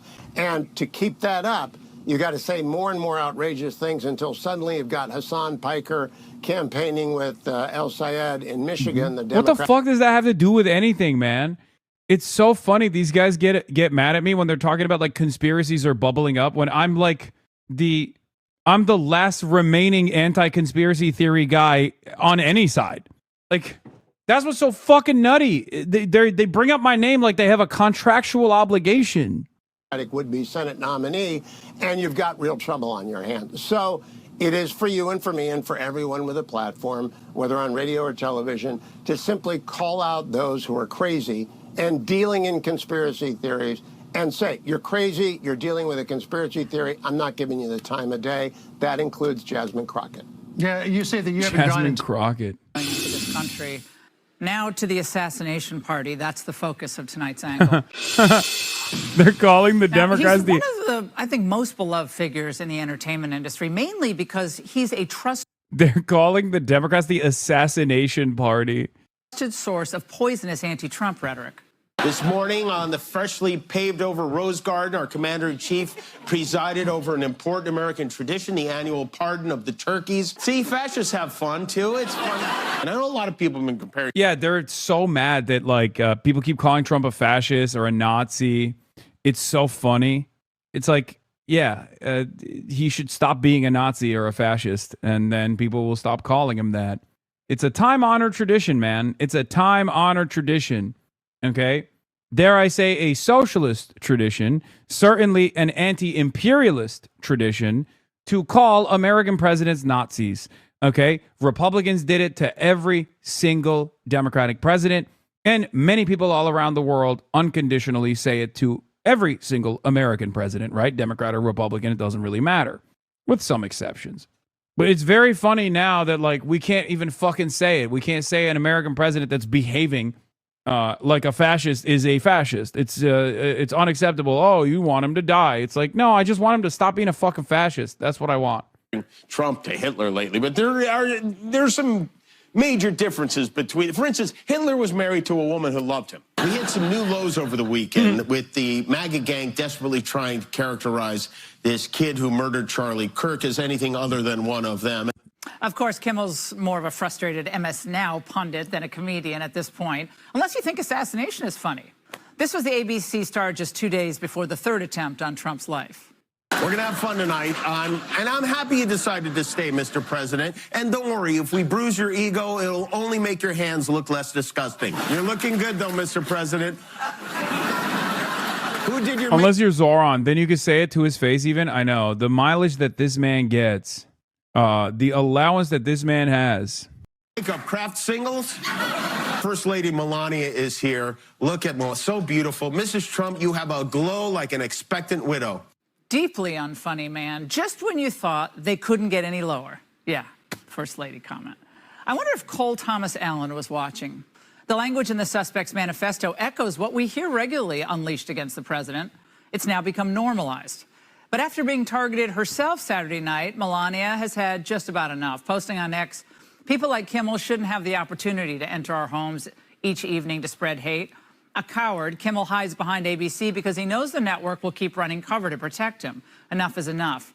It's time for ABC to take a stand. How many times will ABC's leadership enable Kimmel's atrocious behavior at the expense of our community? Well, President Trump echoed her statement and saying outright that Kimmel should be fired. Now, imagine what the Democrats would have done. Do you realize that Jimmy Kimmel is the Hassan Piker of ABC? I know. If there had been not one, not two, but three attempts on the life of Barack Obama. They probably would have... Wait, there were. What are you talking about? There was like, I think there was 11 total attempts on Barack Obama's life. Like, there's more than 3 attempts on Trump's life as well. But the only unique one is the Butler one, because like the Butler one, maybe you think it's staged. Maybe you think it was real. I'm not going to say anything. Okay. But the only reason why that was unique is because that one actually dinged him, right? If we believe the official narratives that he actually got shot in the ear, but he had incredible capabilities to rejuvenate his ear like that. Okay. Imagine the meltdown if you went on Kimmel. I know. Who do we know that knows Kimmel? Does Tim Heidecker know Kimmel? Don Lemon might know him. Super TF can get you in there. Super TF, a big Jimmy Kimmel friend. Phineas tried to shut down the entire Republican Party altogether by now. And speaking of Obama, his first reaction on Sunday was kind of a pro forma rejection of violence on both sides. Wow. Not enough. Obama should only call out violence coming from the left and not the right, okay? Former President Barack Obama should actually say, it's good when the right does violence, and it's only bad when the left does violence. That's what he should have said. Even then, you'd probably find a way to fucking complain about that, too. Adding that the shooter's motive was unclear. Unclear? Come on. You went to Yale, right? But after the first 2 attempts on Trump's life and after Charlie Kirk was killed, it was obvious the Democrats hadn't learned a thing. They not only didn't stop their venomous lies, they upped the ante. What Donald Trump wants is a one-party MAGA dictatorship. Donald Trump is a dictator. He thinks he should be allowed to do and give whatever order he wants because he's a wannabe dictator. We are in an era of maximum warfare. Maximum warfare. And what's worse, that none of them... So scary. So scary. I can't believe it. Hakeem Jeffries. How many subs from chat to get you in these? $118? What are we doing? Bro, I got too much meat for that. What are you talking about? There's no shot. Where does my penis go in these? Where does my ass go? What are we doing? 1,000 subs. No, I'm kidding. I'm not going to do it. I'm not going to do it. Answer the question. 1,000 subs, but I'm not going to do it regardless. So subscribe on your own peril. Girl tuck? You tuck it?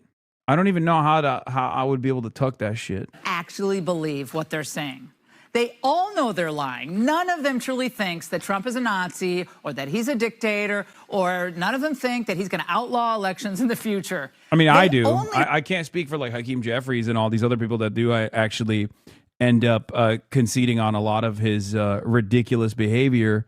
But, you know, I do legitimately think that. Repeat the slander for campaign donations and to get voters to the polls for raw power. So why would they all show up Saturday night to hear a dictator? They wouldn't. The Gafkas, thank you for the But subs. countless alienated leftists who live their lives online begin to believe that it's their call of duty to stop Trump by any means necessary. It's assassination couture, and the Democrats' new pro-Hamas pinup boy wears it well. He's called for the murder of... Thank you for saying that I wear it well. Thank you. The pro-Hamas pinup boy who's wearing the radicalism quite well. Senator Rick Scott said that the streets should be soaked in red capitalist blood and rationalize the murder of a healthcare CEO. He's a militant Nepo baby twerp influencer delivering a Democrat call to arms. Twerp. The top leaders of the Democrat Party may stop short of his language, but still, in the shooter's manifesto, their words echo. He's insecure. He's a wannabe dictator. He's acting like a king, a despot, a wannabe dictator. And as a candidate, he was acting as an outlaw candidate. And I would say he was acting like a tyrant. Of course, when Democrats... Wow. Wow. These unbelievably scary statements coming from the governor of Illinois and Jamie Raskin. It's so funny when these guys behave like this because they're basically saying, like, you're not allowed to say the truth about the president, okay? You are not allowed to say the truth about the president. Please shut the fuck up about the president being a fascist. It is hurting our feelings, okay? You literally want him dead if you say you don't like the president. This kind of commentary closely resembles a child in kindergarten, okay? Oh, you want me dead, like a drama queen. That's what Fox News is. They're a bunch of fucking cry-bullies. It's crazy. Democrats Shut are up. called on their rhetoric, though. They deny it. This guy, I don't know how to drive, says, when are you going to get the fuck out of America? I'm here to stay, bitch. How do you like that? Does that worry you? Does that worry you that there are a lot of politicians that I'm working with now and that somewhere along the way you might actually receive free health care? You're like, no, I don't want Medicare for all. I don't want government-funded health care. No, don't do it. I want to pay, I want health care to cost an arm and a leg. No. And you're like, no, you're going to get it. You're going to get that fucking free health care. That's right. I'm going to force it upon you, authoritarian style. No, I don't want free college education. I don't want that. I don't want dignity in my workplace. I don't want to have more autonomy in my workplace. No. Authoritarianism, baby. Authoritarian style. We're going to give that to you and you're going to like it.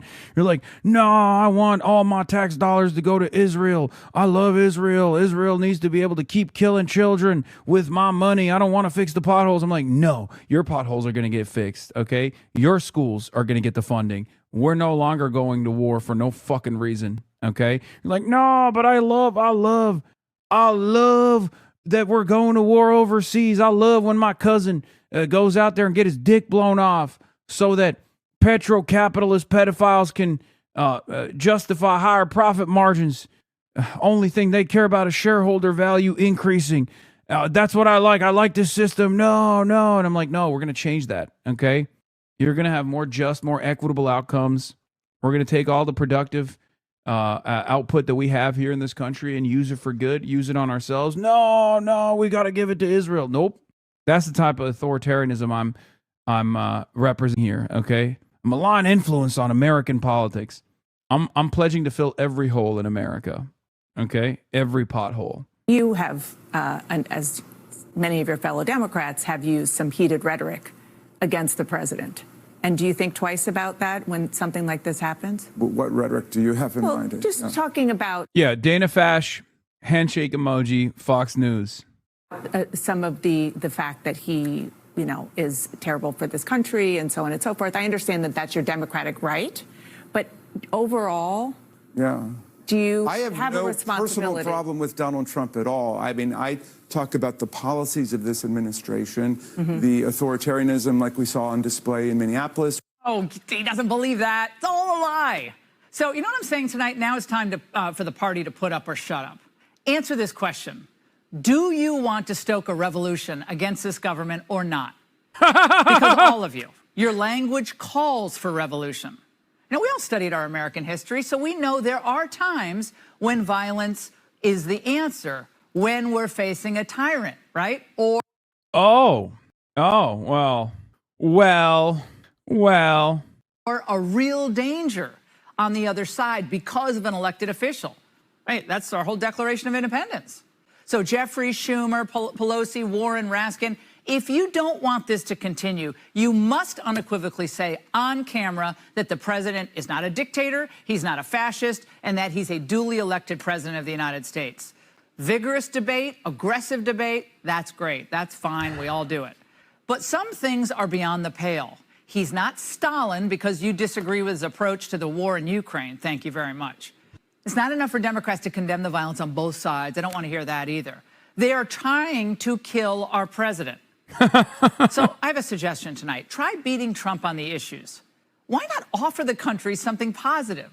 You tried phony Russia collusion. You tried impeachments. You tried indictments. You tried casting him as Hitler to energize your supporters. None of it worked. Will you ever learn? Do you want to learn?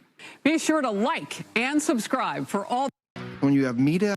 I'm telling you, I think they're losing their grip on power. I think they're losing their grip on power. I think they're losing the popular momentum that they thought they had when they never really had it, even though they won the election.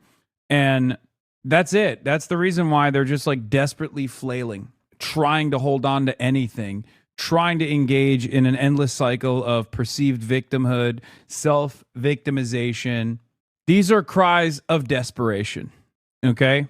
What is this? I will shout it until I'm blue in the face. The fact that Trump has 10 years of trafficked in conspiracy theories and sowed public mistrust is a part of the reason people are susceptible to conspiracy theories about him. Understanding why people believe conspiracies is different than promoting and encouraging believing conspiracies yourself. Trump being a liar doesn't mean people in the commentary business should suspend disbelief about what is real. This is bad and is incumbent upon people with platforms to push back on it. We have rapid fire still photos of Trump grabbing his ear in Butler. From the New York Times, a man died. Trump was treated by a nurse at a hospital. All these people are in on the conspiracy. Lunacy. No pro-democracy interest is served by living in unreality. Yeah, except, Tim, have you thought it's kind of funny? Have you thought about how funny it is?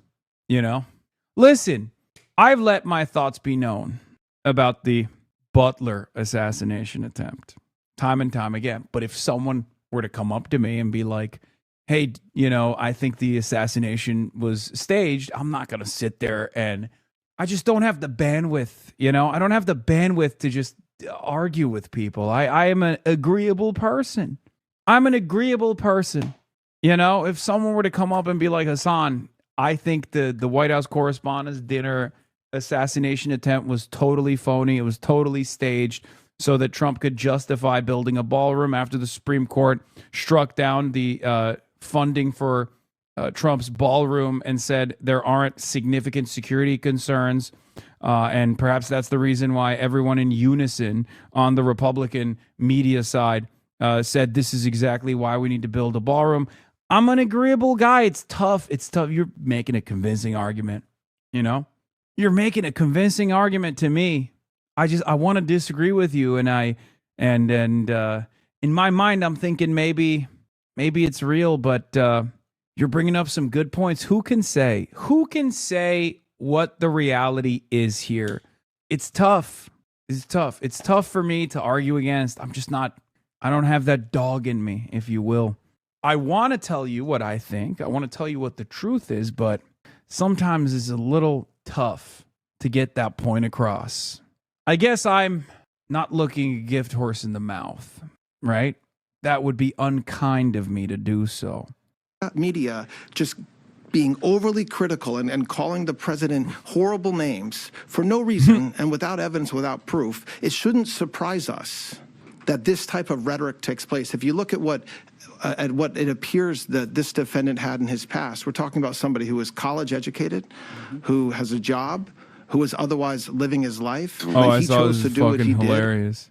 So acting Attorney General Todd Blanche blaming rhetoric for helping fuel threats against President Trump. In a new op-ed, our next guest warns how easy it can be to justify dangerous actions and raises questions about whether today's rhetoric and online culture can lower the barrier to violence. Psychotherapist and Therapy Nation author Jonathan Alpert joins us now. You got a new book that really goes into this. People should get it. I was going through your op-ed, and you talked about the people that explain these actions away.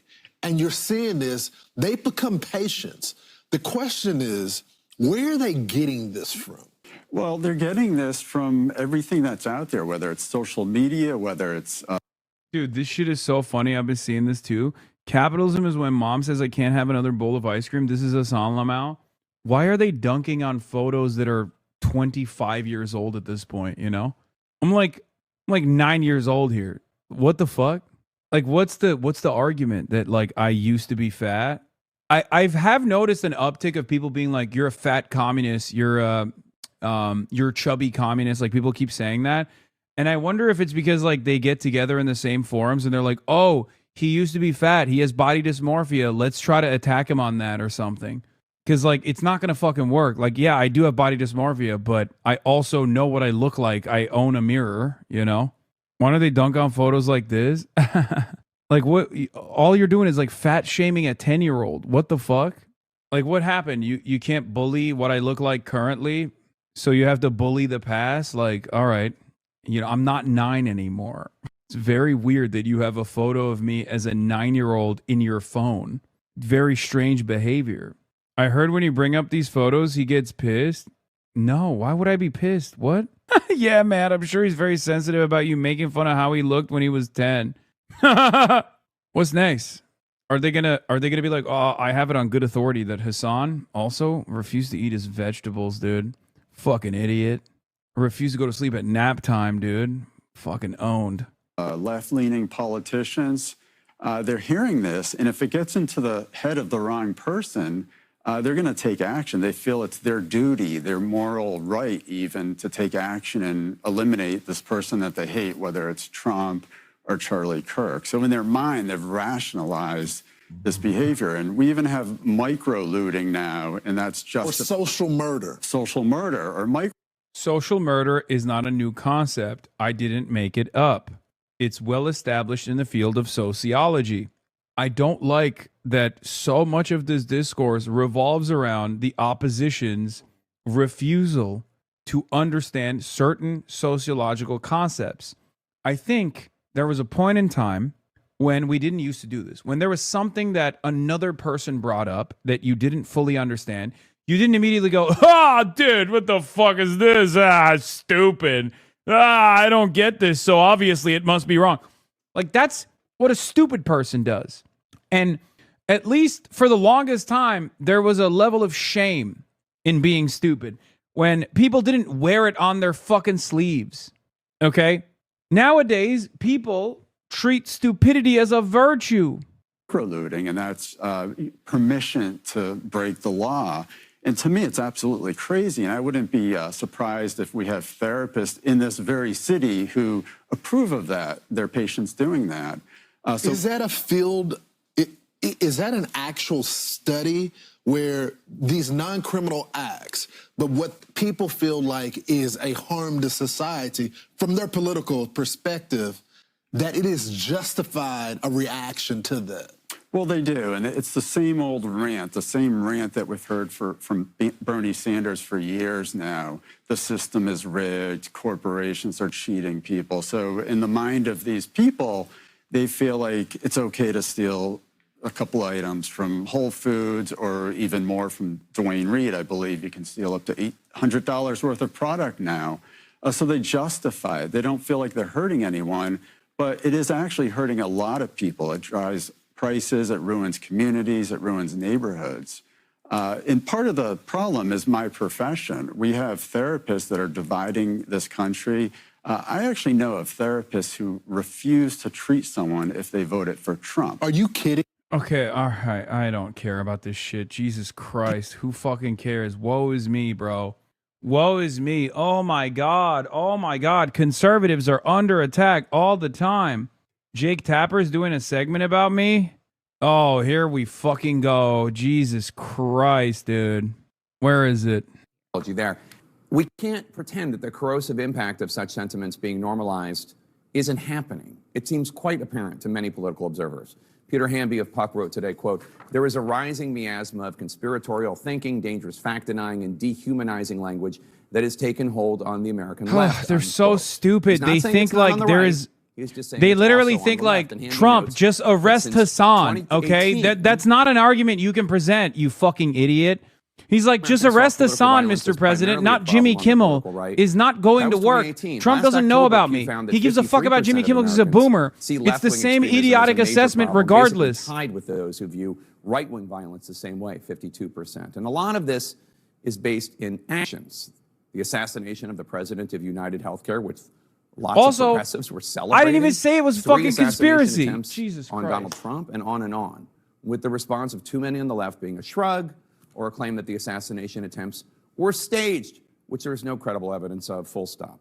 But that said, you can also be forgiven for wondering how sincere the Trump administration is. Thank you, about Balua taking Jr. on for the gift any of sub. of this, given their exclusive focus on the left. And they're going after late-night jokes and accusing journalists as being part of the problem here. And as for the role of the federal government suppressing any free speech, well, tread carefully, folks. Here, on the same day that King Charles addressed Congress, let's revisit words delivered by George Washington back when he was fighting King Charles. He just talked about you for 2 minutes. I don't know if we'll get back to it. Grandfather, King George III. In an address aimed at firing up his tired Revolutionary Army in 1783, George Washington said, quote, "The freedom of speech may be taken away, and, dumb and silent, we may be led, like sheep, to the slaughter." That is what George Washington thought the free speech stakes were. This is also a major day for California's race for governor. Ahead, the fight for attention. Yeah, I guess he is doing Fox News' bidding in the beginning of the piece, where he, I guess, brought me up for 2 minutes to say this is the good kind of speech to regulate, Mr. President. Mr. President Donald Trump, if you're watching, arrest Hassan Piker, not Jimmy Kimmel, you know, that type of shit. We already know Jake Tapper doesn't give a fuck about free speech. He disparaged the pro-Palestinian student movement, okay? 3,500 students were arrested under the Biden administration for the crime of exercising their First Amendment rights. Not a peep from Jake Tapper. As a matter of fact, whenever he did talk about it, he talked about it gleefully. He talked about it like it was a good thing. He disparaged the pro-Palestinian movement over and over again, saying that they were dangerous radicals, okay, that they were anti-Semitic. Hamby, a total nobody, is also one of the people Tapper had on, along with Jonah Platt, to do a 10-minute segment on Hassan Piker earlier this month. Good friends scratching each other's backs. That's what counts as must-see TV journalism these days. Peter Hamby, new from Puck News. The American left is a problem. Political violence, conspiracy theories, and crazy talk are increasingly coming from inside the House. Left-wing violence is rising, and voters increasingly blame liberals for our toxic politics. I cannot believe how much these liberals, these supposed liberals in independent, like, or not independent, but like mainstream news that is a liberal slant, are doing the bidding of right-wing charlatans, doing propaganda for right-wing media, doing propaganda for right-wing monsters on a daily fucking basis. Curious if Tapper will touch on the Cole Allen's boosting of anti-Palestine content. He will not. Of course not. Because he's a propagandist. Yes, I know that Van Jones did a piece on me. Again, paid by Israel. either ideologically loyal to Israel or directly paid by Israel to demonstrate said ideological loyalty. Anyway, AOC condemns ballroom. The president wants this new ballroom that he's been I gotta trying pee to again. construct as a way to move ahead and protect himself and others during these big events. Is this something you would support authorizing in light of what happened on Saturday? No. You know, the president, let's be very clear here. The president he demolished the East Wing of the White House, a historic jewel of the American people, and he started to build this ballroom long before any incident. He also promised the American people that this was going to be built with private dollars. And so the idea that they are now trying to change the rationale for this in retrospect doesn't quite add up. And in fact, the White House long had facilities for hosting, which also included the East Wing of the White House, prior to them bulldozing the crown jewel of the American people. And so I don't believe that in an era where they are jacking up prices on the American people, when they are gutting everyone's health care, when people cannot afford to pay their rent and their mortgages, that we should be choosing our precious treasure, little treasure that we have in this country, to build an ornate castle on a scale of which is quite unprecedented and unbelievable without any sort of accountability to those funds. And I'm sure that anyone who believes in, these values of so-called waste, fraud, and abuse would agree with me on that. Do you feel safe currently as a member of Congress right now? Do you feel safe? I've never felt safe. I never have. So Alex Jones, or as many are calling him, the most washed man of all time. Oh my God. Alex Jones' audience turns on him for saying the White House Correspondents' Dinner not staged. That is incredible. A man who trafficked in unlimited conspiracy theories. You should do a 10-minute YouTube video responding to Van Jones' hit piece, Cook His Ass King, Nodders. I just think it's so washed. Can you explain to me why you promoted Tom Steyer, a billionaire, when we have a socialist on the ballet? Ramsey Robinson is a socialist. Why haven't you promoted, even brought his name up in this socialist community? I have talked about Ramsey Robinson. Unfortunately, Ramsey Robinson has no viability whatsoever. Like, I've made it very clear when I talk about elections, I make a very pragmatic calculation. It's not ideological loyalty that I have. It's about who the most viable leftmost option is. It's not dissimilar to, for example, when people say, why don't you promote the Green Party? Why don't you promote Jill Stein in elections? Well, there's different reasons for why I don't do that. But yeah, it got the Van Jones video has 62 views on YouTube, man. What do you mean? You want me to do a fucking Van Jones piece? 18 hours ago, 64 views. You want me to fucking cover this? This man got paid $100 million, was given $100 million by Jeff Bezos. God knows how much money Israel is paying him to do this shit. Okay? It's hilarious. What a grift. It's great. It's wonderful. I mean, let him milk these people fucking dry. Continues in his decline into complete and utter irrelevancy. He came out after the alleged attempted White House Correspondents' Dinner shooting, and he said the following. Ready? Everybody's asking me whether or not I think the shooting at the White House Correspondents' Dinner last night in D.C. was staged. The long and short of it is no. So the man who every single mass shooting that's happened in this country for decades, every one. False flag, Obama's trying to take your guns even though he never took your guns. False flag, it's all false flag, it's all fake, it's all the Bilderbergs, it's all the Illuminati, they're all working together, they're all trying to, interdimensional demons are trying to grab a hold of your mind and change your mind and make you accept to live in Hobbit homes like Agenda 21, and everything's fake. Everything is a conspiracy, except when there's actual evidence of a conspiracy. And then it's, no, this one's actually real. Why? Because Trump's involved and I still suck Trump off even though Trump hates me and threw me under the bus. Yeah, too many of the D.C. police, Secret Service, all of them involved. The very small percentage of those guys are corrupt. Something like that will right out in the open. A registered Democrat, Trump derangement syndrome, 30-year-old teacher. Everybody keeps saying this one has the makings of a real this one has the makings of a real attempt. Unlike every single real mass shooting that had real victims that I lied about. How do you get through security? He didn't. He waited until the event was going, They charged the metal detectors, barely got through it, and they shot it twice. What is this? Not sure if you remember the arson attack on the German anti-Semitism commissioner at the start of the year, but a predictable plot twist has occurred. Unexpected but predictable plot twist. The arson attack on Brandenburg anti-Semitism commissioner Andreas Büttner, including the anti-Zionist graffiti on his house, was most likely the work of two pro-Israel business partners and friends half his age. Büttner, an ex-Mormon, ex-Christian Democrat, ex-Free Democrat, ex-cop, had until recently been a member of Die Linke, stylizing himself as a martyr in the battle against left anti-Semitism. Turns out he's probably just a pathological liar. Wow. By the way, Büttner is not Jewish. I remember this like anti-Semitic attack that took place against the Germans. Oh my God, German society is so busted. I was talking to I don't know how much information I can reveal.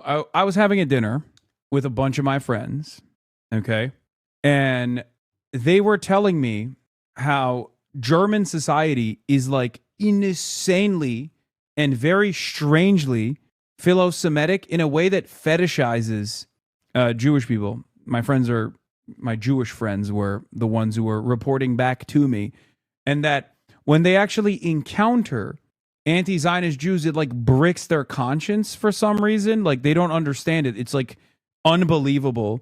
And that a part of German society's obsession, some in German society's obsession with Jewish people and Judaism, apparently revolves around sometimes dressing up as fetish content, pretty much dressing up as Jews, like down to wearing like a hook nose and shit. Okay. And I could not comprehend it. Like I didn't understand it. And I still to this day don't understand.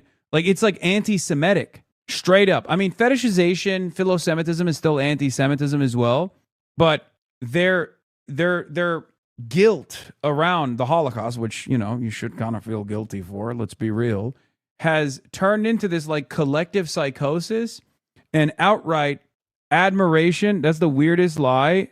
Burned salami toast. That's a blatant lie. That's the weirdest lie you made up. Hold on. I think there's literally a news report on this.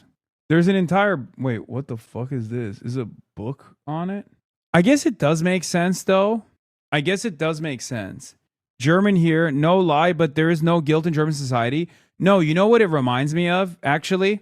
And some people in the chat also brought this up. The fetishization of black people in America. America obviously has a white supremacist culture, white supremacist foundation in its societal formation, right? It's chattel slavery. It's the continuation of chattel slavery is very important in the development of American society. And I think the tendency among racist people to engage in a similar acts is perhaps the closest analog that I can think of. Correct, good comparison. I'm German, bro, and I genuinely don't think it's guilt for the Holocaust, even if they say this. I think it's literally just liking genocide and supporting every move Israel wants us to support. I find it very odd, but there is this like weird fantasy. Jacobin wrote about this. I've seen the manifestation of this behavior already, right? As far as the German attitude towards Israel goes. I mean, that's like one example of it. Why do these German citizens, fetishization of Arabs in Europe is more like it? Why did this guy not respond to me at all? God, Germans are such a strange society. Oh, this is the Baffler article. This is the one guy. How German isn't it? The ceremonial performance of Jewishness in Germany. Okay, yeah. This is one of the articles I was thinking of. This guy goes to a Shabbat dinner he was invited to, and he realizes he's the only Jew there. I am still waiting for your facts. This is the weirdest lie you've ever made up. Since October 7, German politicians have proposed rescinding the nationality of German citizens, restricting the civil rights of non-EU foreign residents, and limiting the number of children with a... Hold on, Baffler. Stop posting this. German politician credibly accused of harboring neo-Nazi sympathies in his youth blamed the country's anti-Semitism on immigration. Germany's largest newspaper published a 50-point manifesto on what it means to be German. Number 47 reads, Germany has a heart for children. They are not beaten, but promoted. A prominent German journalist published an article on the title, The Jews or Agro-Arabs. We have to decide who we want to keep. The anti-Semitism commissioner, Baden-Württemberg, who is not Jewish, wrote, the Nazis were still hiding their mass murders whereas Hamas celebrated them in the media, like Daesh before them. Yeah, this is what I was talking about. There are the literal costume Jews. I have twice witnessed large groups of Germans wearing kippot, once at a rally against anti-Semitism and once marching with a large police escort down Sonnenallee, the hub of Arab life in Berlin, chanting pro-Israel slogans. To hold a sign that says "Stop Genocide" or "From the River to the Sea" on that same street would invite certain arrests and potentially criminal prosecution. The police violently suppressed demonstrations and even basic symbols of Palestinian identity, where their fascination with Israel moves beyond it. Okay? Some years ago, a friend of mine was invited to a Shabbat dinner. The attendees all gave the appearance of being religiously observant. They knew the hymns. The men wore kippot, one even a payot. The host insisted that my friend recite the various blessings. Through a chance comment during dinner, he discovered he was the only Jew in attendance. They were Germans who enjoyed enacting Jewish rituals and wanted a Jew to unwittingly give his blessing. This is beyond like boomer philo-Semitism that you see amongst Americans in general. This is like something totally different. There is like a legitimate obsession. An actual Felix bit, yeah. I don't know what it is. I don't know where it comes from. I mean, I have some opinions. Like I said, it's very similar to like white people doing this to black people in America, for example, right? Many more Germans than Wolf Hingst and Seibert feel Jewish. Jewish Community Archives evidence that many Germans attempted to discover their Jewish heritage after the war. Everyone seems to have a Jewish aunt here, or their grandparents were in the resistance, or maybe it was their great aunt. Others have simply converted. Walter Homolka converted to Judaism as a teenager and went on to become one of the most powerful rabbis in Germany. He effectively controlled the most important institutions associated with non-Orthodox Judaism in Germany and shared the stage with Angela Merkel and other politicians. Homolka did not hesitate to speak on behalf of all Jews when he said, "The Shoah is no longer central to my generation. Not even his inordinate interest in Jesus would diminish his standing as a preeminent Jewish authority."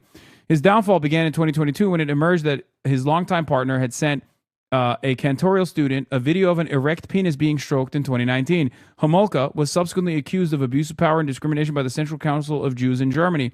The whistleblower, identified as A, in the council's 800-page report about the affair, testifies that Homolka once encouraged him to take a job in South Africa where there were huge black cocks.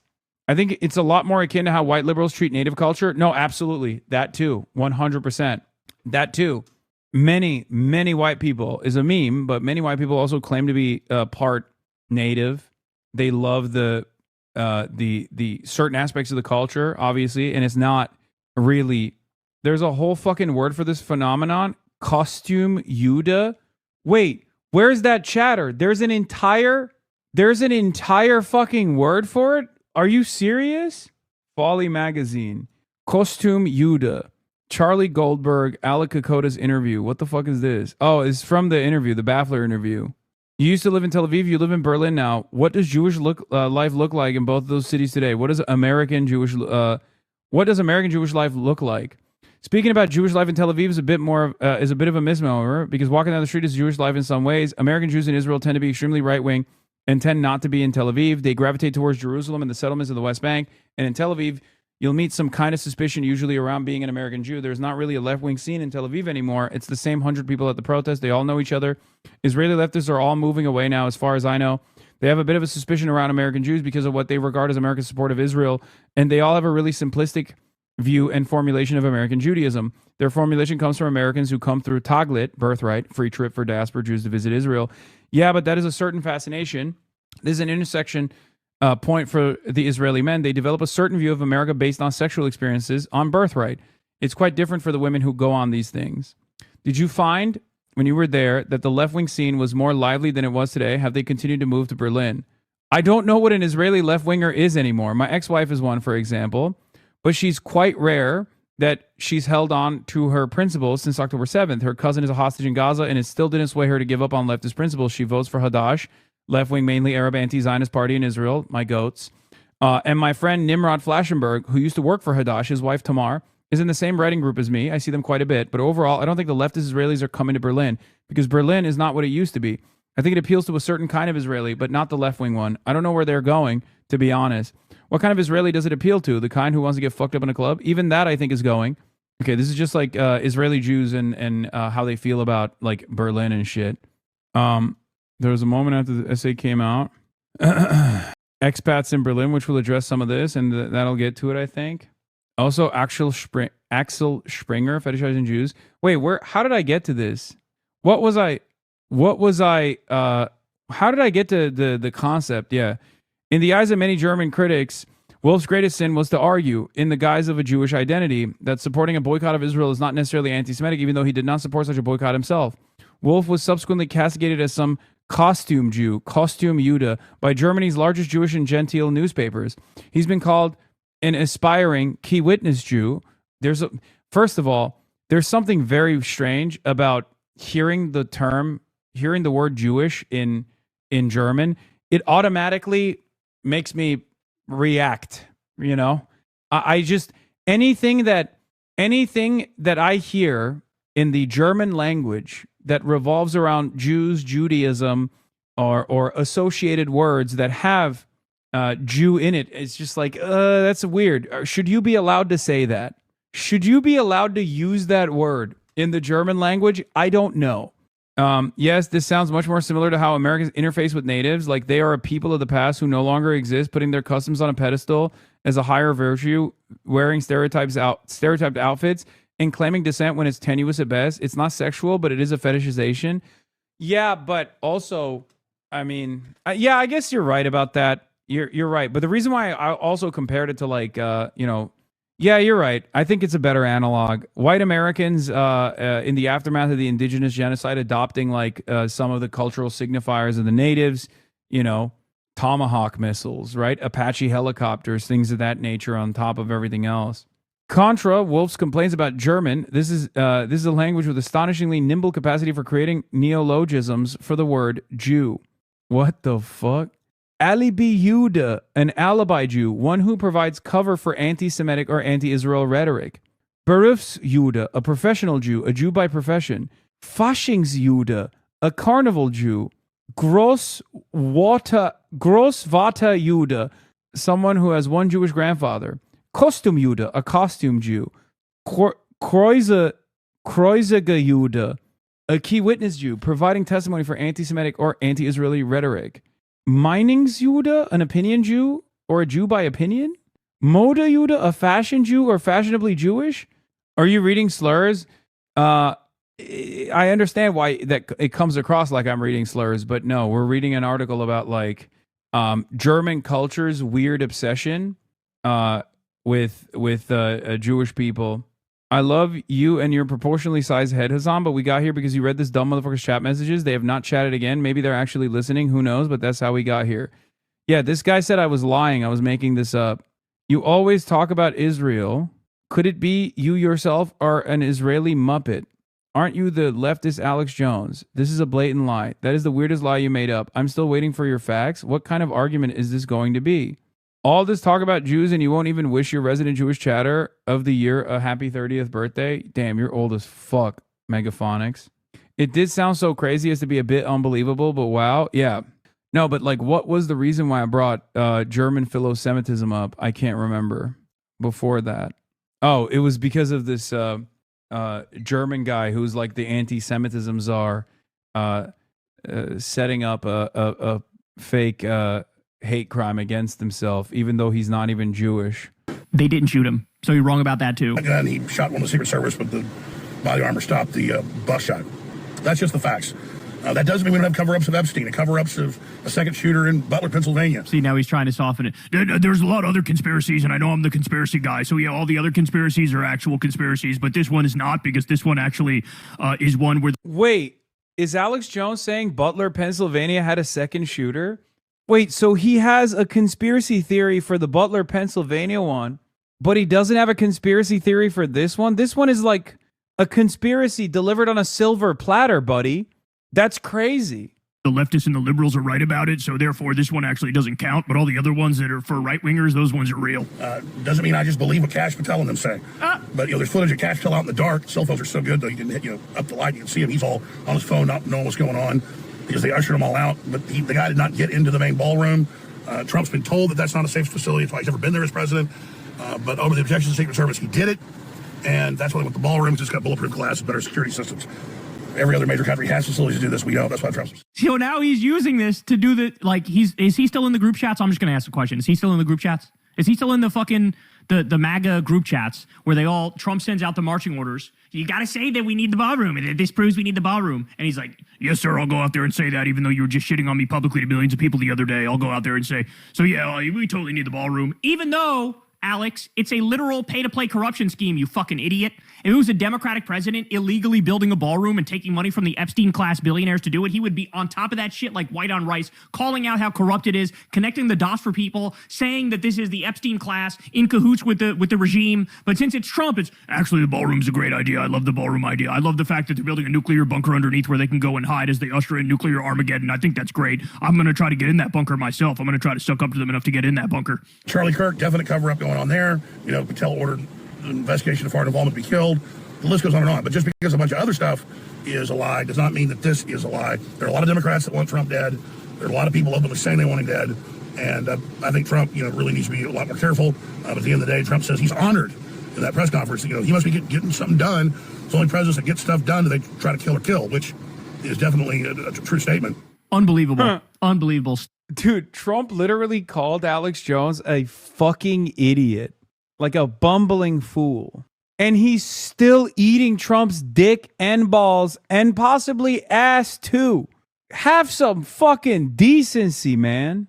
Still so fucking mega cucked to Trump, even though Trump threw him under the bus 1,000 times over. What a loser.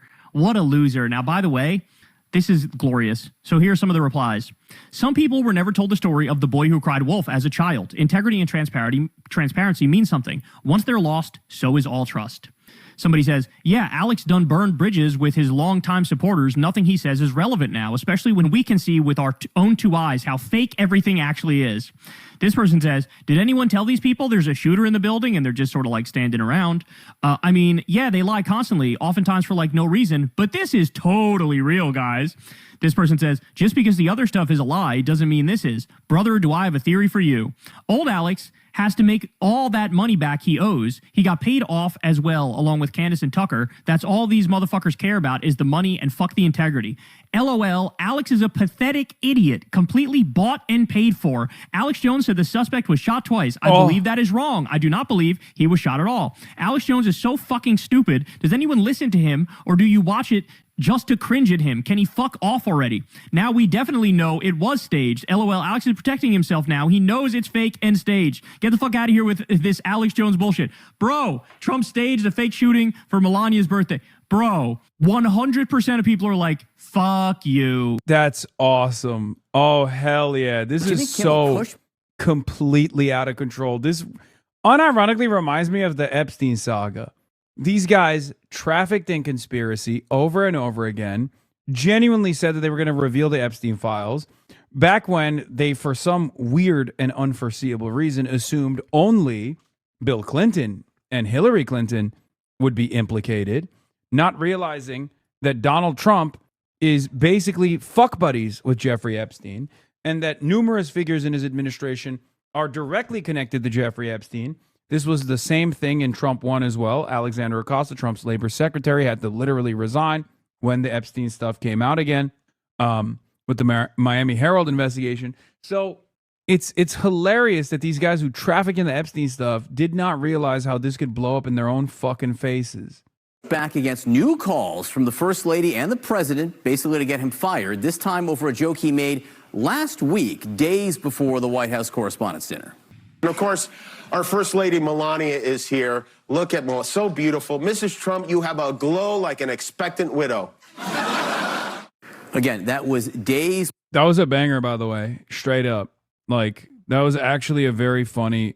Uh-oh, we got friendly fire? Yeah, I know. Secret Service agent shot during Trump assassination bid may have been hit by colleague. I know.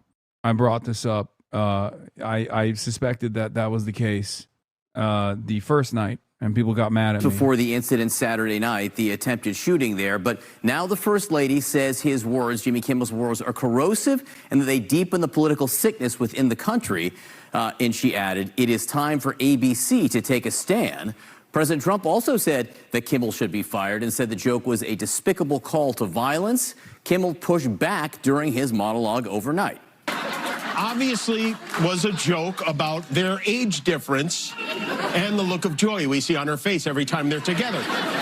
It was a very light roast joke about the fact that he's almost 80 and she's younger than I am. It was not, by any stretch of the definition, a call to assassination, and they know that. I've been very vocal for many years speaking out against gun violence in particular, but I understand that the First Lady had a stressful experience over the weekend, and probably every weekend is pretty stressful.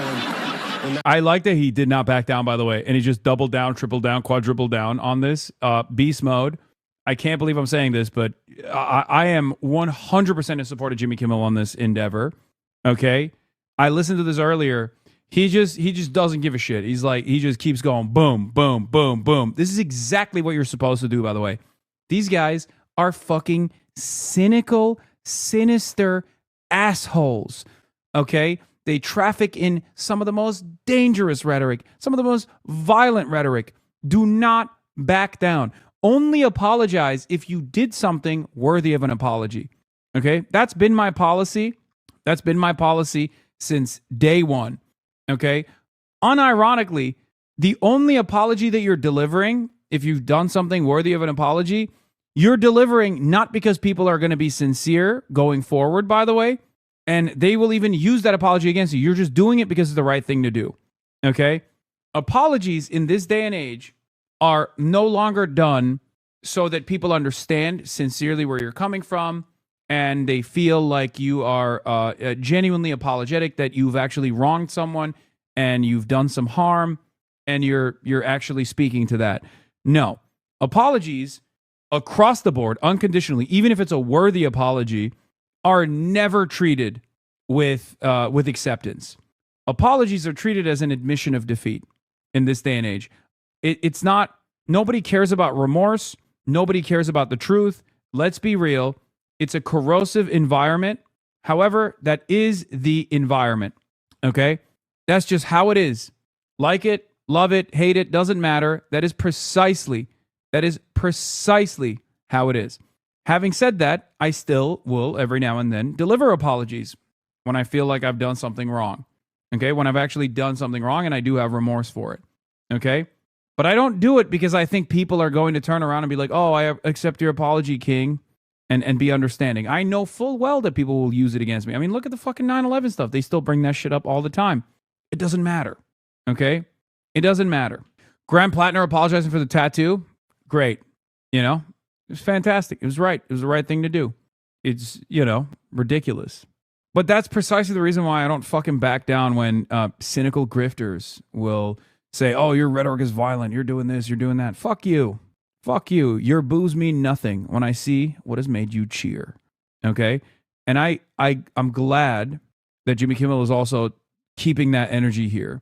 That house. And also, I agree that hateful and violent rhetoric is something we should reject. I do, and I think a great place to start to dial that back. Why are you in New York City? I'm in New York City because I have to attend an event. As a matter of fact, I have to go fairly soon. And I'm doing a bunch of other stuff while I'm here as well, like interviews and things like that. Would be to have a conversation with your husband about it because... All right, with us this morning, CNN Media. Dog, that's a Rick and Morty quote. Shh, shut the fuck up. Shut up. I know it is, but but it goes hard, okay? We don't have to admit that. Media analyst Sarah Fisher from Axios and CNN chief media analyst Brian Stelter. Brian, let me just start with you. Jimmy Kimmel, to my eye, didn't look particularly nervous last night as he was delivering that monologue, and it was notable that he was there at all. ABC didn't step in to take him off the air. It absolutely was. Yeah, they've done that before, kind of.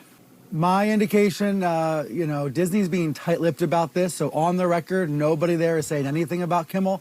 But my sense, talking with sources, making calls overnight, is that Disney is absolutely standing by Kimmel. And you can see that because he was on everyone's television sets last night. But more importantly, behind the scenes, there have also been signals to Kimmel and to his team that the company is with him, that the company is not wavering, that the company is not going to try to knuckle or maybe cower in the face of Trump's pressure. And that is, of course, most notable because of last fall, because of Kimmelgate last fall, when he was yanked from the airwaves. The reason he was yanked from the airwaves back then was in part due to local stations with cozy ties to the Trump administration that yanked Kimmel's show locally. The big difference in this case, John, is that those station group owners, Nexstar and Sinclair, they haven't done a thing. They haven't said a word. I think they learned last time that it was a mistake to pull Kimmel, and so they're not doing it this time. So we're seeing a big difference in the power dynamics here. Frankly, John, Kimmel has all the power this time. Sarah, how do you see it? And I think just remind our viewers of the relationship between the federal government and a broadcast network like ABC. I agree with Brian that the dynamic is very different with the local broadcasters, especially because one of those broadcasters, Nexstar, is currently trying to do a big merger, and they're going through a lot of sort of court and litigation filings to be able to get that done. And so for them, they're not trying to put themselves in another position where they have to deal with another sort of legal battle when they're trying to get a big deal done. I think broadcasters are very vulnerable to these types of attacks from the president in this administration because the FCC, the Federal Communications Commission, has jurisdiction over broadcasts. They don't have jurisdiction over internet properties or cable networks like CNN. And so for ABC, which is just one subsidiary in this broader ecosystem that is owned by Disney, they make their parent company more vulnerable to any sort of deals being stopped or probed or evaluated simply by existing as a broadcaster. That's why, John, you saw ABC and CBS settle lawsuits with the president, but not print publications, which aren't regulated as closely by the federal government, like the New York Times, the Wall Street Journal. I want to bring in CNN political analyst Michael Singleton and Sochi Hinojosa. I'm glad to have both of you here. All right, look, you know full well that this was asked of by the president and the first lady. They were offended by what he said. It did take place 2 days before the White House correspondence, and we know, of course, what happened on that occasion. Sochi, what's your reaction to Kimmel's essentially pointing the finger back and saying, I think this should be a larger conversation, Mr. President? Well, I think there has been this larger conversation over the last 24 to 48 hours about political rhetoric. And I do think it was a joke, and I'm glad he was able to address it. He was talking about his age. Nobody wants anything to happen to this president. Or there is, I do experience a little bit of joy seeing CNN have to do the autism power hour that I have to engage in all the time with my fucking audience anytime they see any joke on screen. Okay, it is kind of funny to watch mainstream media go through the motions as well and be like, well, technically the joke was actually about, you know, her hating Donald Trump and the fact that Donald Trump is old. It's wonderful that they also now have to address all of this shit.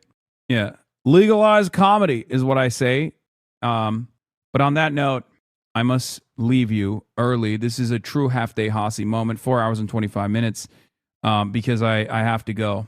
I have to go to an event. So, love you guys, and I will see you tomorrow. Tomorrow night, I will be lifting with Chi Ose and perhaps another super special, super secret guest that may be in town. Not sure if we'll be able to make that happen, but we're working on it. Phoning it in, shrinkflation, yes. But yeah, tomorrow, Chi and I go meat for meat, okay? And let me tell you, he's got a whole lot more meat than I do, okay? I mean, have you seen that man? He's out there doing powerlifting competitions and shit. But yes, I will be in New York City still. But Half Day Hasi is officially commencing. Part-time piker, get it out of the way. Yes, we're going to be lifting on stream. Anyway, love you guys, and I will see you tomorrow, okay? Peace, everybody. Bye-bye. Stunning lo-fi introduction, starting off the day. All the chatter's trickling in, hustle people hate. Sunny in Los Angeles, California, says Hasan. Stun luck to the stun luck to the topics just begun. 'Cause there he is again. Hasan is streaming. Hasan is streaming. There he is again. Hasan is streaming. Hasan is streaming. Reviewing a Chinese train, telling Kaya place. Son and Asmin Chatterloss, giving great names grace. Zoran winning NYC, woke two back with the force. The Rogan of the left, to me a dumb himbo still of course. The Charlie Kirk assassination, the Fear and Online show. 8 full fucking years of this, and plenty more to go. Doing fun stuff tomorrow, throw PBS up on the screen.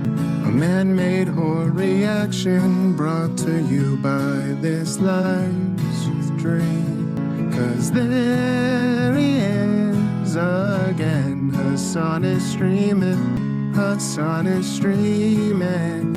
There he is again, Hasan is streaming, Hasan is streaming. Kicked out of the DNC, IRL with March the Goat. Combating the propaganda that shoved down PNC, IRL with March the Goat. Combating the propaganda that shoved down people's throats. CBS Israeli news, a coup, a regime falls. A full-blown fascist takeover, and still the duty calls. Total radicalization coming out to see. The system will always fail, it's up to you and me. On these daily streets, whether short or whether long, have helped millions of people keep it moving right along. 'Cause there he is again, Hasan is streaming, Hasan is streaming. There he is again, Hasan is streaming, Hasan is streaming. But hey, what can you say? That's BBS for you.